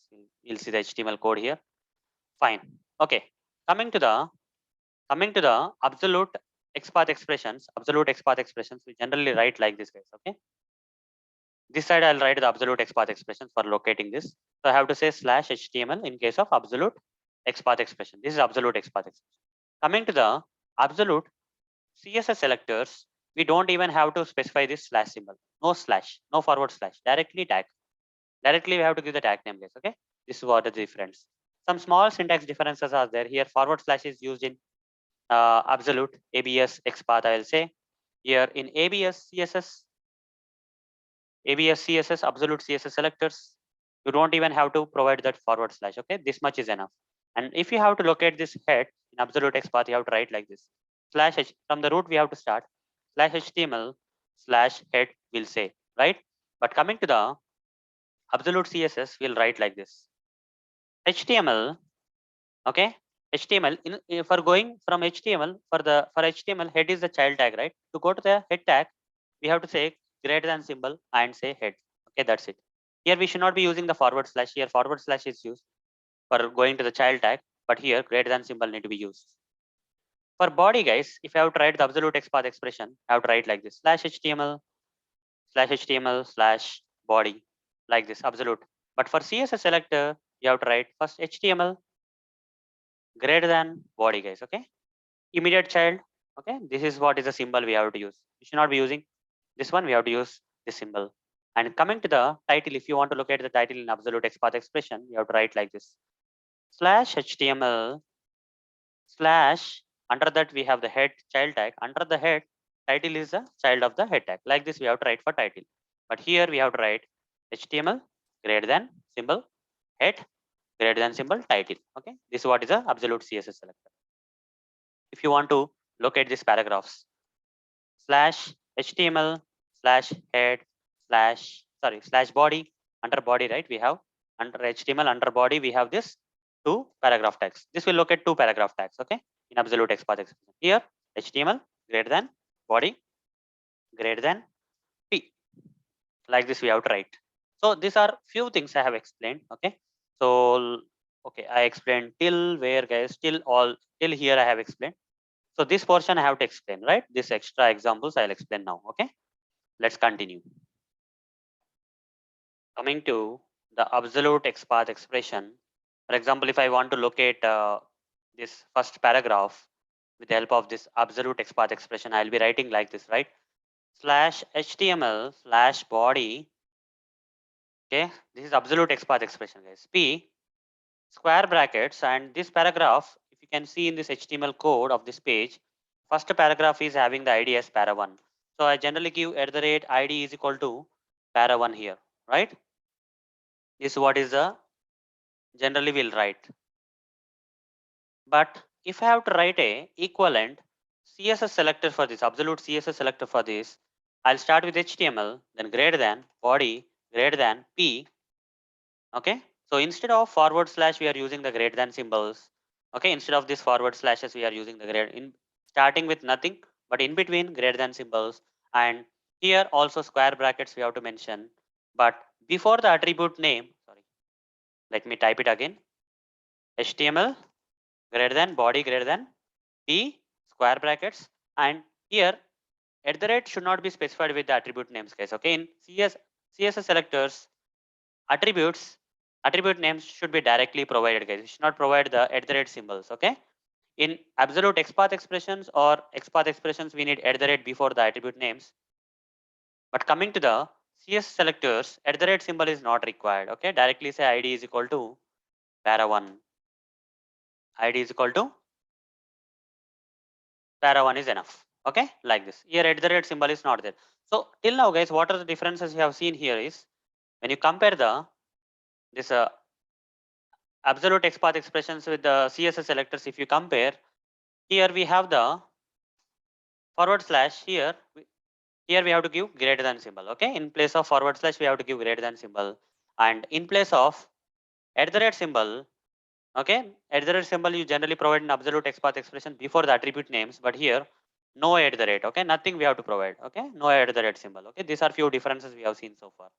Similarly, for locating the second paragraph or else first paragraph only with the help of other attribute, let's try to locate with absolute XPath expressions. HTML slash body slash P at the rate class is equal to main. I'll write. Okay. This will locate the first paragraph. If you remember the code, HTML code of this first paragraph, this class is equal to main is there. So HTML body P at the rate class is equal to main. The equivalent CSS selector for this is HTML greater than body greater than P, and in the square brackets I'll give class is equal to main directly. I have not specified any at the rate symbol here. Okay, that's what is the main thing you have to observe. Directly you have to say class is equal to main. Instead of at the rate class, you have to say class is equal to main in absolute CSS selectors. And coming to the second paragraph, guys, the same way in absolute XPath expression for second paragraph is like this: body P at the rate ID is equal to para 2. Okay, para 2. But here coming to the CSS selector, we have to write HTML body P ID is equal to para 2. Okay, ID is equal to para 2. And this one, coming to this one, the with the help of class, if I want to create an absolute XPath expression, body P at the rate class is equal to sub. Right? For second paragraph, we have the sub as a class attribute value. So we will give like this. The equivalent CSS selector will be HTML greater than body greater than P class is equal to sub here, right? This much. Done. That's it, guys. So like this, guys, we can work with absolute XPath expressions and absolute CSS. And these are the differences. Here we have the forward slash, here we have the greater than symbols. And here we have the at the rate, there is no at the rate so far. And similar to absolute XPath expressions, multiple conditions you can give, right? For example, here for locating this paragraph, for locating this first paragraph, I can give multiple conditions like slash HTML slash body slash P at the rate ID is equal to para1, close the square bracket, and one more condition I want to give at the rate class is equal to main I can give. right? Multiple attributes are possible, but with the help of absolute CSS, and here the difference here is HTML greater than body p id is equal to para 1, whereas class is equal to main. Almost same, right? Almost same, right? XPath expressions and CSS selectors are almost same. Okay, so like this we have to write. So what else is left out? Let's see. Fine. Now we can auto generate the this absolute CSS selectors with the help of the, okay, with the help of this add-on. Okay, we can auto generate the this absolute CSS selectors with the help of this SelectorsHub add-on. Okay, so I just need to update the nodes, guys. Okay, here older add-on is there. So here whatever we have used so far from the previous sessions, that is this one. Okay, so SelectorsHub. Okay, we'll be using the SelectorsHub, right? SelectorsHub. We'll be using the same SelectorsHub, guys. So let's use the SelectorsHub. We should not be using the crow path, guys. I'll update the nodes. Give me a second. As you can see, guys, I have updated the nodes here. So we are going to use the SelectorsHub for auto generating this absolute CSS selectors. Okay. So the other add-on was an older add-on. So let's not use that. Okay. This one is better. Fine. How to use the SelectorsHub for auto generating? For example, here let's say I want to create an absolute CSS selector for this button too, guys. Okay, it will be very difficult, right? So starting from the HTML greater than, body greater than, like that, you have to come till this button. That is very difficult to come. So instead, what we can do here is I'll right click on this button and select SelectorsHub and say copy absolute CSS. Okay, is there any absolute CSS anywhere? Copy relative XPath, copy relative CSS is there. Yes, is there? It's not there, na? Here it is not there. Let's inspect this, guys. Let's see in the detailed section whether it is there or not. Go to SelectorsHub and auto generate this. And here you see relative is there, but absolute is not there. Okay, they are not creating an absolute. But SelectorsHub is not auto generating the absolute CSS selectors. Okay, as I can see here, it's not auto generating the absolute CSS selectors here. Only absolute XPath is available, but absolute CSS selector is not there. So I'll right click here on this HTML code of this button. I'll say copy, guys, and here we have copy. Okay, here also we have this copy selector option is there. Copy XPath, copy selector, copy full XPath is there, but full selectors is not there. Okay, but I'll try this. What is coming? Let's see what is coming here. You see, the relative is only coming. Absolute is not coming, guys. Okay, we don't have any auto generation tools for auto generating the absolute CSS selectors. Okay, with SelectorsHub we are not able to auto generate that. Okay, you see the same thing is mentioned here, cannot auto generate. Okay, SelectorsHub cannot auto generate the absolute CSS selectors. Even we cannot get it from anywhere, guys. If you have to write it, you have to write on your own, guys. For example, like this. For example, if I want to locate the second paragraph, I have to write HTML greater than, under that body is there, body greater than, then second paragraph, right? Paragraph having the at the rate, at the rate should not be there here, guys. This is CSS selector. ID is equal to, I'll say para 2 and press enter. You see, like this we have to write our own absolute CSS selectors. But SelectorsHub cannot auto generate the absolute CSS selectors, guys. Okay, but relative one it will auto generate. So this one is actually required in our real time. So since it is generating, there is no problem. Okay, so for absolute CSS selector, we have to manually create on our own because the tools are not being creating, and that is not even used in real time. So not worry about that. You the same disadvantages that you have for the absolute XPath expression, the same disadvantages you have for the absolute CSS selectors also. Okay, both have the same disadvantages, guys.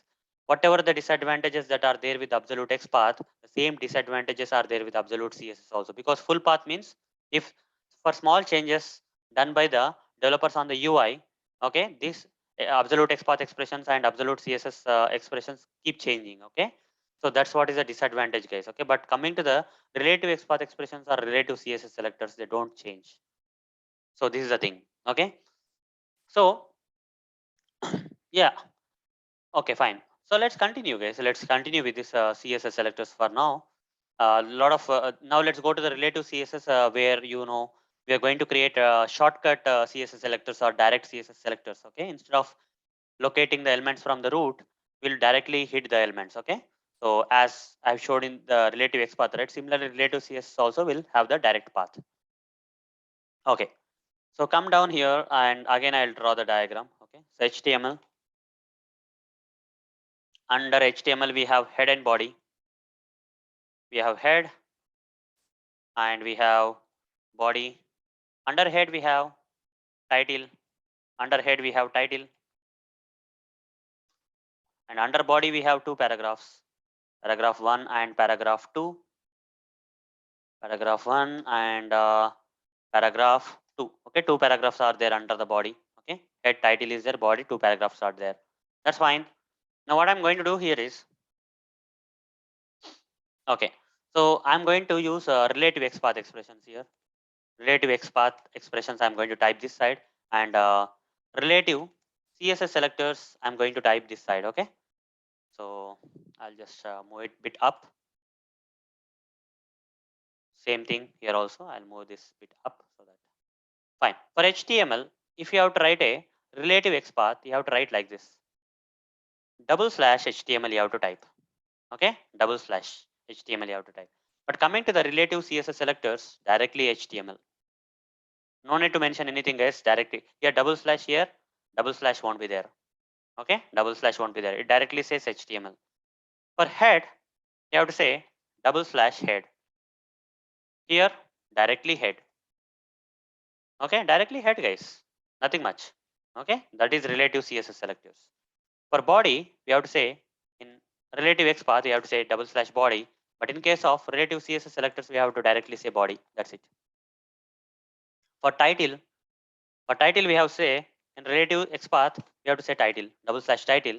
And here we have to say directly title. That's it. Here for paragraphs, you have to say double slash P. It will locate two paragraphs. The relative XPath expression will locate two paragraphs. But here you have to directly say P. It will locate the two paragraphs. Fine. So if you want to locate this paragraph having the some ID, let's say at the rate ID is equal to para1 like this, okay. But in this case, you have to write P square bracket here at the rate symbol will not be there. ID is equal to para1 directly, okay. So here double slash means space, okay. So here one more difference came here. Here we have double slash for relative XPath expressions. Here space. Space means nothing, right? Just give space instead of for double. So don't have to mention anything is nothing but double slash guys, okay? Fine. So hope guys you understood this so far. Okay. So all this will locate directly. And all these XPath expressions you can type here guys in the SelectorsHub. Okay. So for example, I'll show you HTML. If I say HTML directly, you see relative CSS selector I give. It's locating. If I say head, it will locate the head tag. You see CSS is equal to 1 is coming here. Head tag got located. If I say body, you see body got located. Body of the page got located. This body tag. If I want to locate all the paragraphs on this page, simply say P, both the paragraphs got located. You see two paragraphs, two elements. Okay, I'll disable this. So if I say P, ID is equal to para1, first paragraph. If I say P, class is equal to main, again the same first paragraph. If I say P, class is equal to sub, if I say second paragraph having the class as sub, right?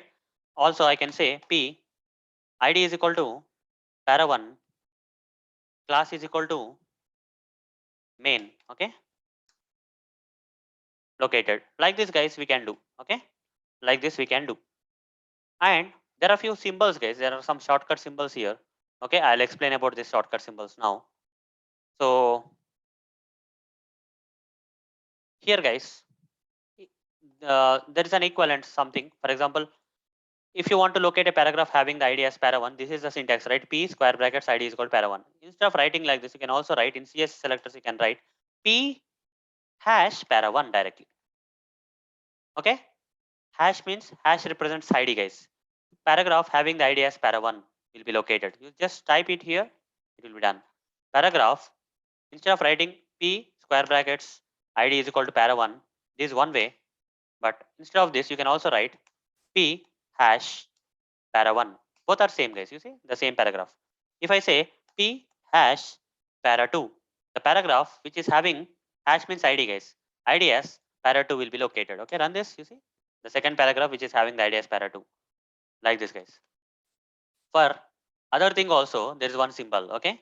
For class also, there is a symbol, guys. That is dot. For ID you have to use hash, whereas for class you have to use dot. For example, if you say p class is equal to main.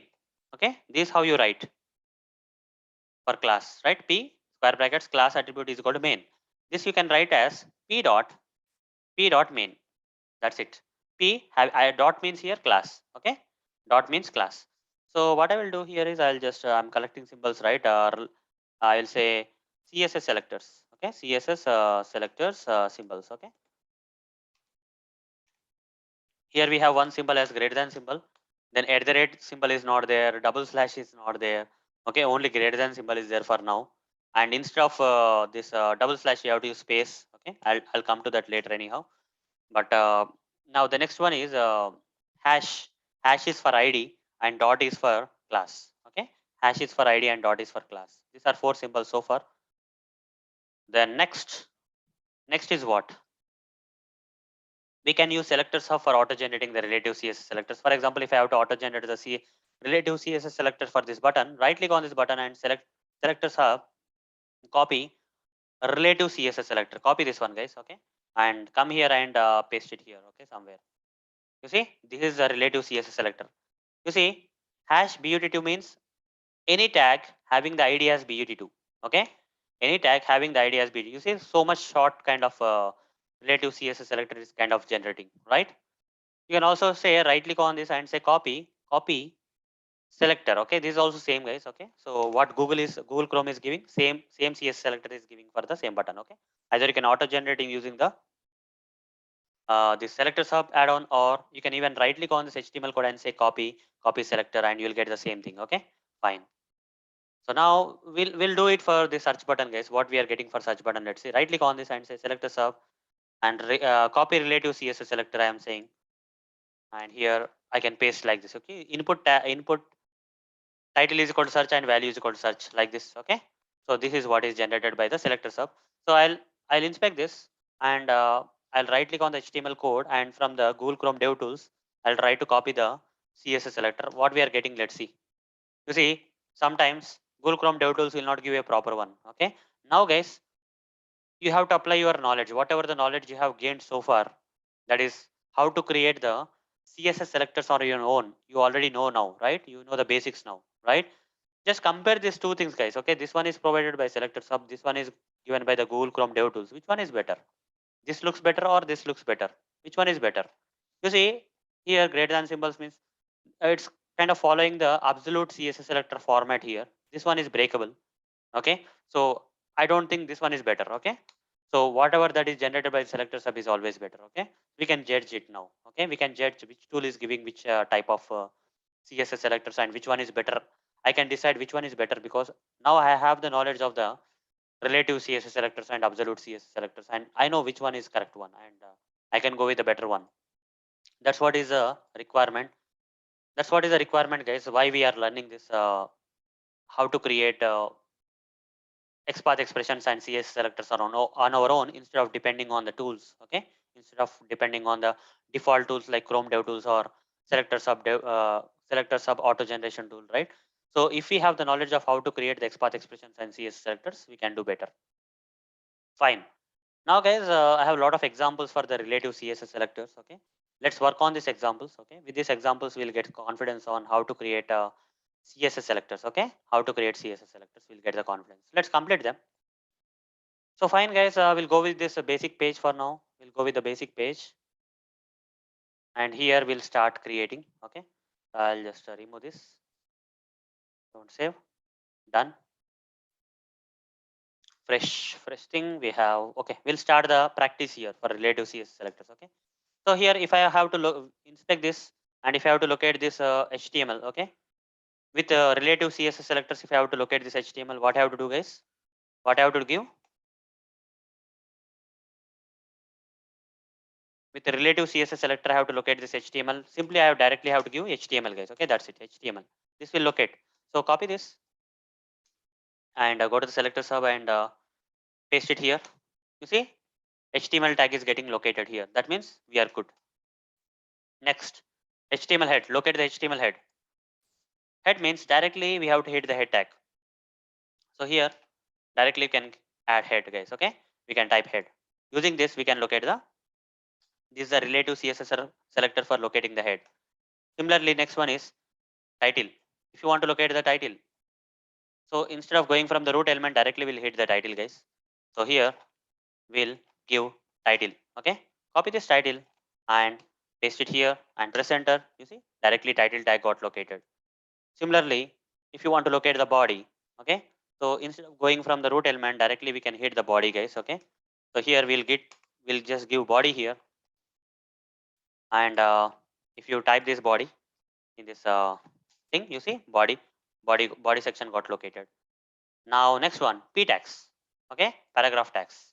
If you want to locate these two paragraph tags, okay, in relative CSS selectors, okay, so directly I need to mention the tag name, that is p. I just need to type p, guys. Okay, I just need to type p here and run this. Okay, you see both the paragraphs got located. Now if you want to locate the paragraph tags which are there inside the body, okay, so with the help of body I want to locate. In that case, how to give means, first we have to, as per this question, guys, p tags inside body they are saying. First I locate the body tag. First I locate the body tag. Under the body we have p, right? Either we can give like this also, or we can give space also. Okay, so this is also fine. Immediate greater than symbol means here P is the immediate child of the body, then greater than symbol is fine. If P is a grandchild or an immediate child or grandchild, then space is also fine. Okay, so that's what is a space.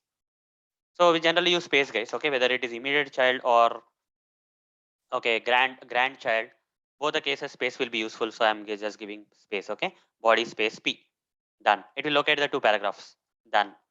Then P tags inside HTML. Okay, with the help of HTML, guys. First I locate the HTML here. Okay, first we have to locate the HTML, and I cannot give P. This will not work out. This time it will not work out, right? HTML greater than P will not work out because these paragraphs are the grandchild of this HTML. If I say HTML greater than P, if I give this particular thing, if I give, this is not going to work out. Okay, this will not find because paragraphs are not the immediate children of this. You see, zero elements are coming because here you replace this greater than with space means either immediate child or grandchild. Okay, now this is going to work. You see, two elements got located. HTML followed by space followed by P. So here I have to give space, guys. Okay, then it will work. So here instead of double slash in relative XPath expressions, we are giving space, guys. That's nothing much. Okay. Locate P tag having the ID as para2. This one I already showed you. P tag having the class as main already showed you. Locate elements. So let's go with this flow anyhow. Paragraph having the ID as para2, you have to write. So how do you write, guys? Paragraph having the ID at the rate symbol will not be there here as what is that one? Para2. Okay, para2. So like this we can write. Okay, at the rate symbol will not be there before the attribute names in relative or any CSS selectors. Okay, run this. You see the second paragraph got located. Locate the p tag having the class as main. Locate the p tag having the class as main. Just give main here. Copy this part and come back here and run this code. You see, first paragraph having the class as main got located. Now locate elements having ID is equal to para1.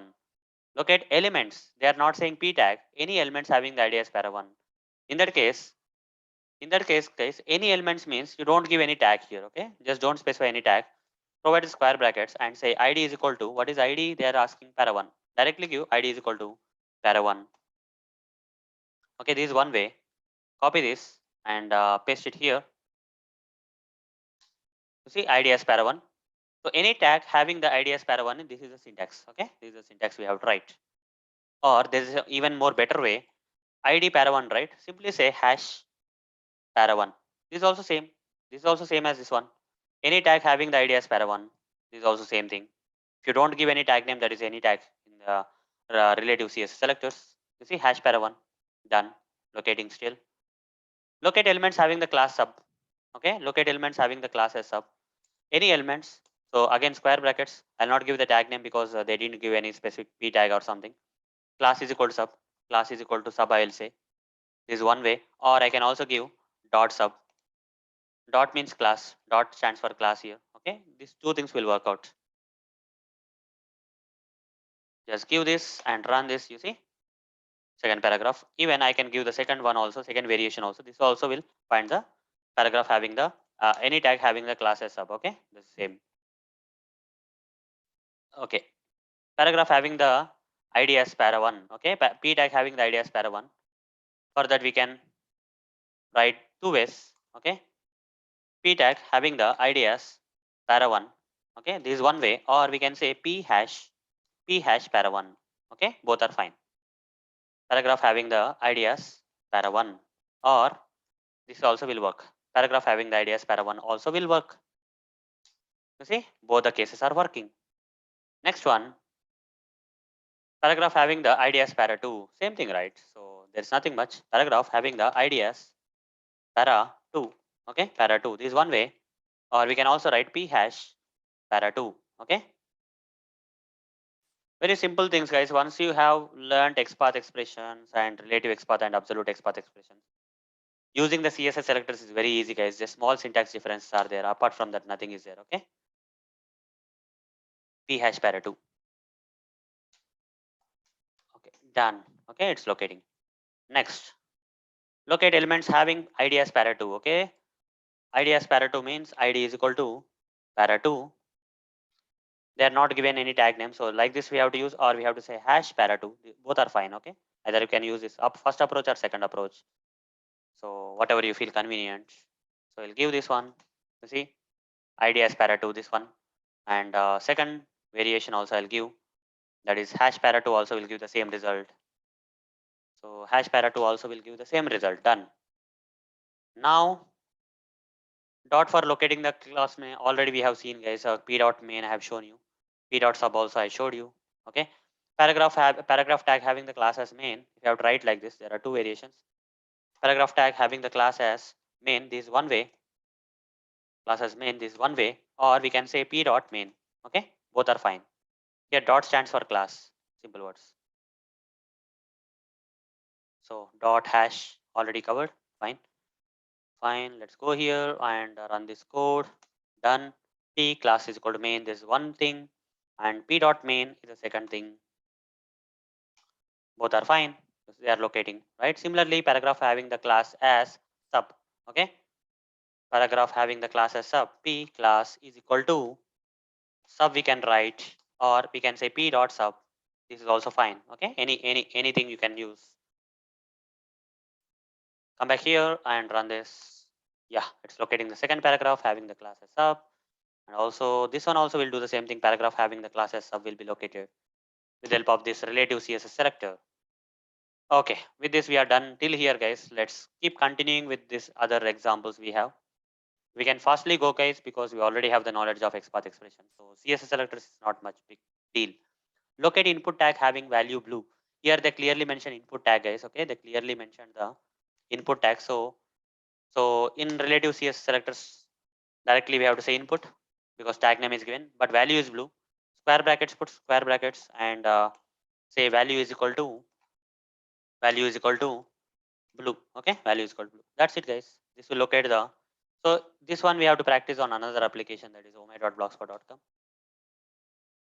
So right click on this page, inspect, go to SelectorsHub, and here I'll type. Okay, done. So when I say input value is equal to blue, which one is getting located, guys? Input tag having the value attribute as blue. So this blue checkbox field is getting located. So if you see this HTML code also, you see input tag which is having the value as blue. Okay, value attribute as blue. Okay, that's why it got located. Only one element. This is blue checkbox field. Okay. Now similarly, locate elements having the value blue. Here they are not giving the tag name. They are simply saying elements. Locate elements. They are saying. So we cannot give any tag name. So directly say square bracket and value should be blue. So we have to give value is equal to blue. Okay. This is the way we have to write. They are not giving any tag name. You have to write like this. Now come back here and run this. Same again, the same thing, guys. Okay, only this particular element has the value as attribute as blue, no, not other elements. So no problem. Look at all the input tags. If you want to look at all the input tags, guys, here we have to simply type input. Okay, look at all input tags means that nothing much. Okay, just input is fine. Don't have to give any filters or something. Okay, attributes or something. Copy this. Come back here. This will locate all the input tags. There are around 34 input tags on this page as we already seen. So 34 came up. Okay, all the input tags came up. Now look at all the elements having the value as attribute. All the elements having value as output. All the elements means they are not giving any attribute. Tag names, but attribute name they gave. That is value they gave. But what is the value of this value attribute they didn't give? This much is enough, guys. Okay, copy this and come back here and you see total 37 elements are on this page which have the value attribute. You see value attribute. This button tag having the value. This any tag, guys. Here, if you don't give the tag name, that is any tag. Button is coming, input is coming, option is coming. All the tags that are having the value at value attributes. Okay, with any values again with any values are identified. Look at all the elements having the ID as the attribute. All the elements means again the same thing, guys. They are not giving the tag names. They are not specifying the tag names and simply saying ID. Okay, ID as the attribute. They are not giving the value of the IDs also. Copy this part and run this here. You see, so total 122 elements are on this page which have the ID attributes. You see this one style tag ID attribute is there. Okay, div tag ID attribute is there. Okay, like that. Any values or any tags. Okay, but ID attribute should be ID.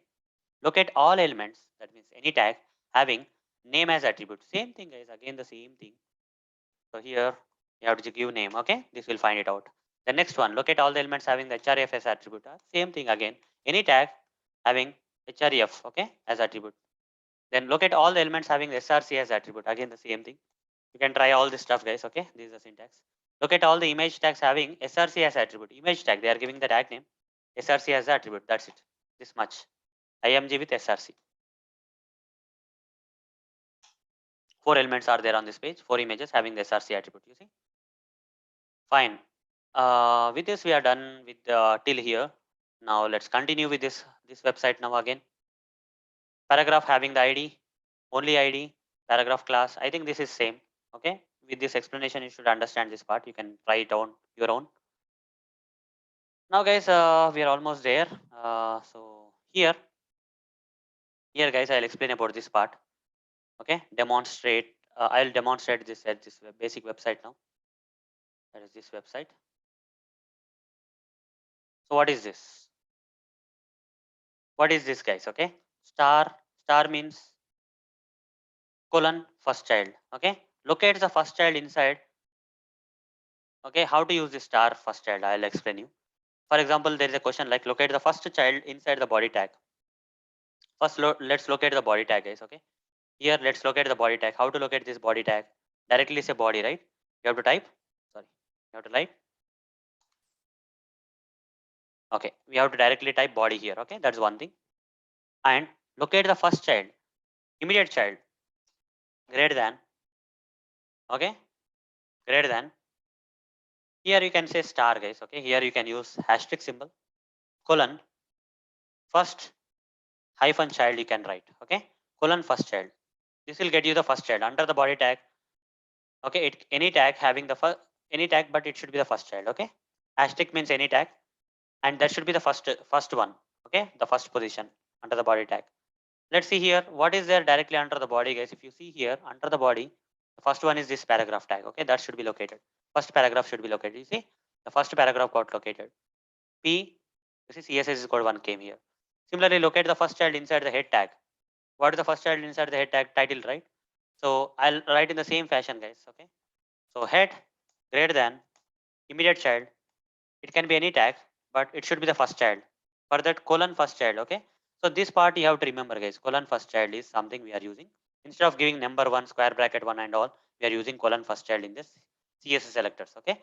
In XPath expressions we used to use like this, right? Star of 1 and all. Okay. But here star of square bracket 1 will not be there.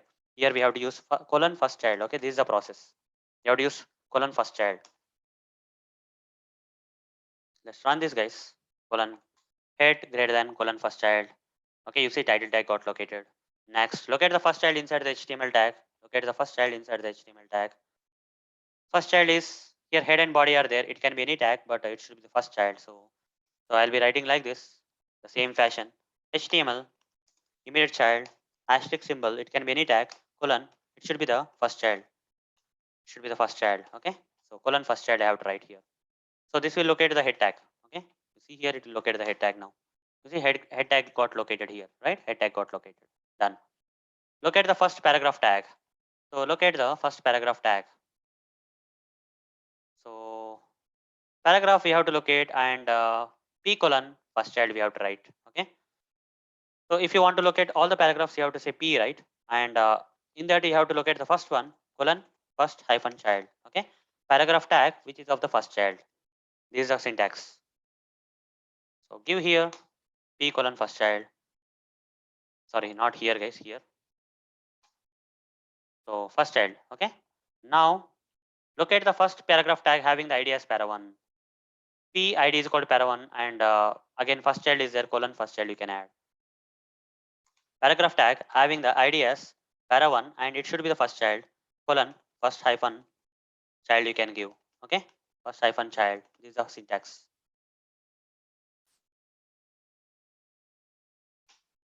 The first child, the first paragraph tag having the id as para1 got located. Done. Then similarly we have the last child, guys. It will locate the last one. Okay. Last child it will locate. So under the body, locate the last child. So who is under the body? What is the last child here? Two, only two are there. In 10 also is there. It will find the last one. Okay, if 10 are there, 10 paragraphs are there under the body tag. The 10th one it will find if you give last. Okay. Now simple, guys. Under the body, okay, under the body, say hash trick rather than immediate child of the body, but it should be the last child. Give last child. That's it. To locate the last paragraph. Okay, here second is the last one, so it has located. So under the head tag, it will find the last child. Under the HTML, it will find the last child. Okay, you can try all this stuff, guys, on your own. So last paragraph, like this also we can give paragraph having the idea and last child. Okay, same thing. And similarly, we have the nth child, guys. Okay, we also have the nth child. Okay, we can give the position number here. Okay, nth child means give some number here, 1, 2, 3, like that. Okay. So here we cannot give square of 1 or square of 2 here, right? In relative XPath expressions or uh, absolute XPath expressions, we have this square bracket 1, square bracket 2. But in CSS selectors, we have this nth child concept. Okay. So we'll go with the nth child. Let's find the second child of this body tag. Okay. Second position child of the body tag. Let's find how to do that. Simply say body greater than asterisk any tag having the position. Okay. Nth hyphen child of give the number give 2. 2 means second child it will locate. Okay. It will not locate the last child. It will locate the second child. Come back here and run this. You see second child got located. Fine. So this is what is the nth child, guys. Okay. You can try all these examples. So then we have this next one. Okay. Let's go with the next item here. Fine. We can use comma, guys. Here in relative XPath expressions or absolute XPath expressions, we are using the pipe operator, right? In place of the pipe, you can use comma. Okay. So for example, on this particular application, I want to find this text area field and this button together. I'll inspect this text area field and I'll create an CSS selector. Okay, relative CSS selector for this text area field. How to create, guys? How to create the relative CSS selector for this text area field? So if I investigate this HTML code of the text area field, text area is there. I'll directly type text area here. Okay, text area. Okay, and having ID as TA1. Okay, TA1. So with this we can locate this. Okay, text area field. Go to SelectorsHub and type this. Text area field will be located. You see text area field got located. So this one is used for locating the text area field. Whereas other one, let's say this button, I want to inspect this button. And by looking at this HTML code, I want to write my own relative CSS selector input tag. I have to write like this input having ID is equal to alert. I'll say square bracket ID is equal to alert. If I write alert 1, right? Alert 1. Okay, like this I'll write. This one will locate the this text this button. Okay. You see, click to get alert button. Now I want to locate both, guys. Okay. Then just put a comma and add this beside. Okay. This will act like a pipe operator in the in place of pipe we have this comma, guys. Okay. That means one more thing we came across, that is comma, guys. Okay. Comma is here we have pipe. Okay. In XPath expressions we have pipe, but in CSS selectors we have comma. Okay. That's what is the difference. Now once you put this comma, So it will locate both elements at a go. Okay, it will locate both elements at a go. You see, text area field and this button got located at a go. Now guys, next one. Next one is asterisk. All the elements will get highlighted. That's fine. Asterisk means all elements, guys. Okay. So if I simply type asterisk here, you see all the elements on this page will be located. You see total 6 elements. Okay. HTML got located, head got located, body got located, paragraph got located, this paragraph, even this title also got located. Everything got located here. Asterisk means all the elements. Okay. Head greater than asterisk means under the head, whatever the child immediate children are there, all the tags, okay, will be located. Okay, so under the body, all the tags, all the children tags, immediate children tags will be located irrespective of their tag name, like that. So now coming to the next section, guys, that this section, that is a paragraph having which, whose class is starting with ma. Okay, paragraph whose class attribute value is starting with ma. Paragraph whose class attribute is ending with ub. Paragraph whose class attribute contains AI. Okay, so contain starts with, ends with, can be used with the symbols here in CSS selectors. Okay, okay, fine. Let's I'll explain this, guys. Okay, we'll go with this. Okay, so I don't want to give the entire thing. Okay, so I'll say here. Okay, class starting with ma, class ending with ub, like that. I want to. Okay, do that. Okay, so let me explain, guys. Otherwise, clearly, let me explain. Paragraph generally will give like this, right? Class is equal to main will give like this will give, right? Paragraph having the class is equal to main. If I give here and run here, it will locate this first paragraph which is having the class as main. Here we are giving the complete thing. But if I take you here to the facebook.com, if I take you and inspect this login button, if I inspect this login button, and this is the HTML code of the login button, guys. Okay. And as you can see, this ID is there. But I mentioned you already about this ID, right, of this login button of the Facebook here. /6 will keep changing, guys. You see the last two characters will be changing. Refresh here. Here this time we got RQ. Again refresh. The last two characters we are getting ZP. They are keeping changing, but the from here to here it's same. Right. In this case, if I have to locate this button with the help of CSS selectors, I'll locate like this. I'll write button tag, okay, which is having the ID attribute, okay, and ID attribute starts with what? This portion up to here starts with. I'll not give this changing part. Okay. I'll say starts with means cap symbol I have to give is equal to, give the constant starting text of that which is kind of constant, which is not changing, like this we have to write this. Okay, where id attribute value is starting with this one. Okay, in this case what happens is, if I say control F and give this and press enter, you see it's locating. Again if I refresh, even though the last two characters are changing, still this CSS selector will locate. You see the button is still locatable. That's what is the advantage, guys. Okay, so that's what is there's a starts with. For starts with you have to use starts with. For ends with you have to use dollar symbol. For contains you have to use AI. Okay. For example, even though we don't have a perfect example here, we'll try this out.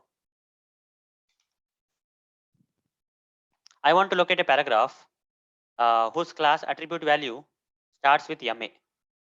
Okay, class attribute starts with MA. I cannot give like this. I have to give cap symbol here. Otherwise, it will give a problem. Okay, class starts with MA. So here, guys, there is a paragraph which is starting with MA text. You see, this particular class MA is there. Okay, paragraph having the class which is starting with MA. Copy this. It will work out. Run this code. You see, it's still locating this first paragraph because even though I gave the partial attribute value, because I state starts with, it's finding. What if I give, instead of giving MA, if I give IN and press enter, you see it's not matching because this IN is the ending part, not the starting part. Right? For ending part, you have to give dollar here. For ending part, you have to give dollar here and run. You see, IN, with the help of IN, it's locating the paragraph. Then what if I have to give the middle values like AI I want to give the middle portion, not the starting portion or ending portion, with the partial text of this middle part, that is AI if I want to give. I cannot, if I give AI, this is not working. Even with cap, it will not work. Starts with, starts, cap means starts with, dollar means ends with, but asterisk means contains. Asterisk means, asterisk symbols means contains. Okay. You see it's locating, guys. You see first paragraph is locating because here somewhere AI is there in between. Okay. Like this, guys, we can use starts with, ends with, and contains. Class ends with ion. Class contains asterisk is equal to AI. Okay, like this, I have given some examples for you. Okay, so this is like starts with, ends with, and contains. Fine. This is okay. Already you are aware of this part. There's some not also, guys. Reverse also you can check. Okay. Paragraph which doesn't contain ID as para 1. Okay. If you want to check, want to find a paragraph which doesn't contain ID as para 1. In this case, you have to use this colon not. Okay. I'll show you guys. Paragraph. Okay. If you want to find a paragraph which is having the ID as para 1, this is the process, right? This is how you write. But if you want to find a paragraph which doesn't contain ID as para 1, in that case, P colon not of, put this circular brackets, and inside that provide this part. Provide this part here, guys. Okay. P colon not, which is not containing the ID as para 1. Okay. So that means if a paragraph is having the ID as para 1, that will not be located. Remaining all paragraphs will be located. Okay. You see here, paragraph not having the ID as para 1. The second paragraph is not having the para 1. First paragraph is para 1, that's why it's not located. Second paragraph is not having para 1 as ID, so it's got located. Like this, guys. Okay. You can use not like this. And similarly, here we few more examples are there, guys. As you can see here, paragraph which is not containing the ID as para 1, but it should contain the class as sub. Okay. Containing the class as sub, but not containing the ID as para 1. Okay. This kind of statement. And this one is paragraph which is not containing the ID as para 1, and also it's not containing class as main. Okay. So this paragraph should not have ID as para 1 and class as main. Okay. In that case only it will locate that paragraphs. Okay. So multiple conditions we can give like this. That's okay. You can try it on your own, guys. Okay. It's very easy and simple to understand. Simply here also, guys, like XPath access concept is there in CS selectors. Only this much is possible. Okay. Multiple XPath access are not there in CS selectors. Only this following sibling is possible with the help of this plus symbol. Okay. The help of the plus symbol, following sibling is possible. Okay. So before going further, let me write down the symbols that we have seen. Cap means starts with, dollar means ends with, and asterisk means contains. Asterisk means contains. Okay. Contains. Sometimes it is contains, sometimes it is all tags. Okay. All elements. Fine. Anyhow, here we have one more symbol, that is plus symbol, guys. I'll tell you what is the plus symbol. Plus means following sibling, guys. For example, here if I say P ID is equal to para 1, if I give, this will locate the first paragraph, right? Because if I give this one here, it will locate out of these two paragraphs, it will locate the first paragraph, right? Now the first paragraph got located. If I say plus, plus means following sibling, guys. In XPath axis, it is following sibling representation. Plus in CSS selectors is the following sibling. Plus followed by the following sibling tag you give. For this particular paragraph tag, this is a sibling tag. So give P here, it will locate the second paragraph. You see, with the help of the XPath CSS selector expression for the first paragraph, we are locating the second one. Only this much is possible in CSS selectors. Only following sibling is possible, guys. Remaining all are not possible. Okay, remaining all are not possible. Fine. So for the head tag, find the following sibling. It can be any tag. That it can be body or it can be anything. Okay. So head plus star means you will get the body, guys. Okay. Simple words. If you give head plus star, you'll get the body tag. Okay. Body tag will be below. You see body tag got located here, right? Body tag. Or you can give body also. Head plus body also. Okay. Here plus means following sibling body. Okay. Using the we are locating head, and with the help of the head we are locating the body. So you already know the purpose of the XPath axis, right? Same thing here for following sibling. Also the same purpose is there. Okay. So title plus link and all those stuff. You can try. This page is not working, guys. You can ignore this. You can ignore this example for now. Okay. You can ignore this. I'll update the notes anyhow. Okay. So these are some additional stuff, guys. Okay. So if you want to find all the disabled elements on the page, you can directly try this one. Okay. This one you have to remember and memorize. Okay. There's no hardened rule. You have to remember, and okay, if you want to find all the disabled elements that are kind of disabled state, asterisk colon disabled you have to try. If you want to find all the elements that are in enabled state on the web page, asterisk colon enabled you have to try. Okay. If you want to find all the elements which are in selected state, like radio buttons and checkbox options which are in selected state, asterisk colon check we have to try. Okay. Let's try this out. So on this page, I'll try asterisk colon disabled. Okay, all the disabled fields on the web page. You see, if this button one is disabled, disabled text box field. Where is the other one, guys? Okay, there's a one, this button one, which is in disabled state. Text box field. Yeah, this one is a checkbox field, guys. Okay, this one is a the last one is a checkbox field, and second one is this. Okay, so different are there. Okay, these three buttons. Okay, button, one checkbox field, and one text box field, which are in disabled state got located. If I say enable, lot of elements will come, guys, because most of the elements on this page are enabled. 57 elements came. All these elements are in enabled state. And what if I say checked here? All the UI elements, that is radio buttons and checkbox, which are in selected state. You see this car radio button, laptop. Sorry, this one is bicycle, guys. Okay, so this one is a book, which is in selected state, and also on the top we have this orange checkbox, which is in selected state. Okay, so these are some shortcuts. Okay, these are some shortcuts. Fine. So with this, guys, we are done with the CSS selectors also. Okay, so if you are able to practice all this stuff, you are good, guys. Okay, so if you are able to practice all this stuff, you are good to go. Fine. So this is a very detailed session, guys, a complete tutorial where I explained how to write your own XPath expressions and CSS selectors without getting dependent on any auto generation tools like SelectorsHub or whatever it is. Okay, and now even the tools will get deprecated, auto generation tools get deprecated or outdated or discontinued, or even whatever the XPath expressions and CSS selectors that are auto generated by these tools, to judge whether they are correct or not, whether they are generating the proper thing or not. Okay, we can now do it on our own, because we know how to create our own XPath expressions and CSS selectors. With this knowledge, we can judge the tools, and also without tools also we can work. Okay, so with this, guys, we are done with this session. So see you in the next video session. Thank you. Bye.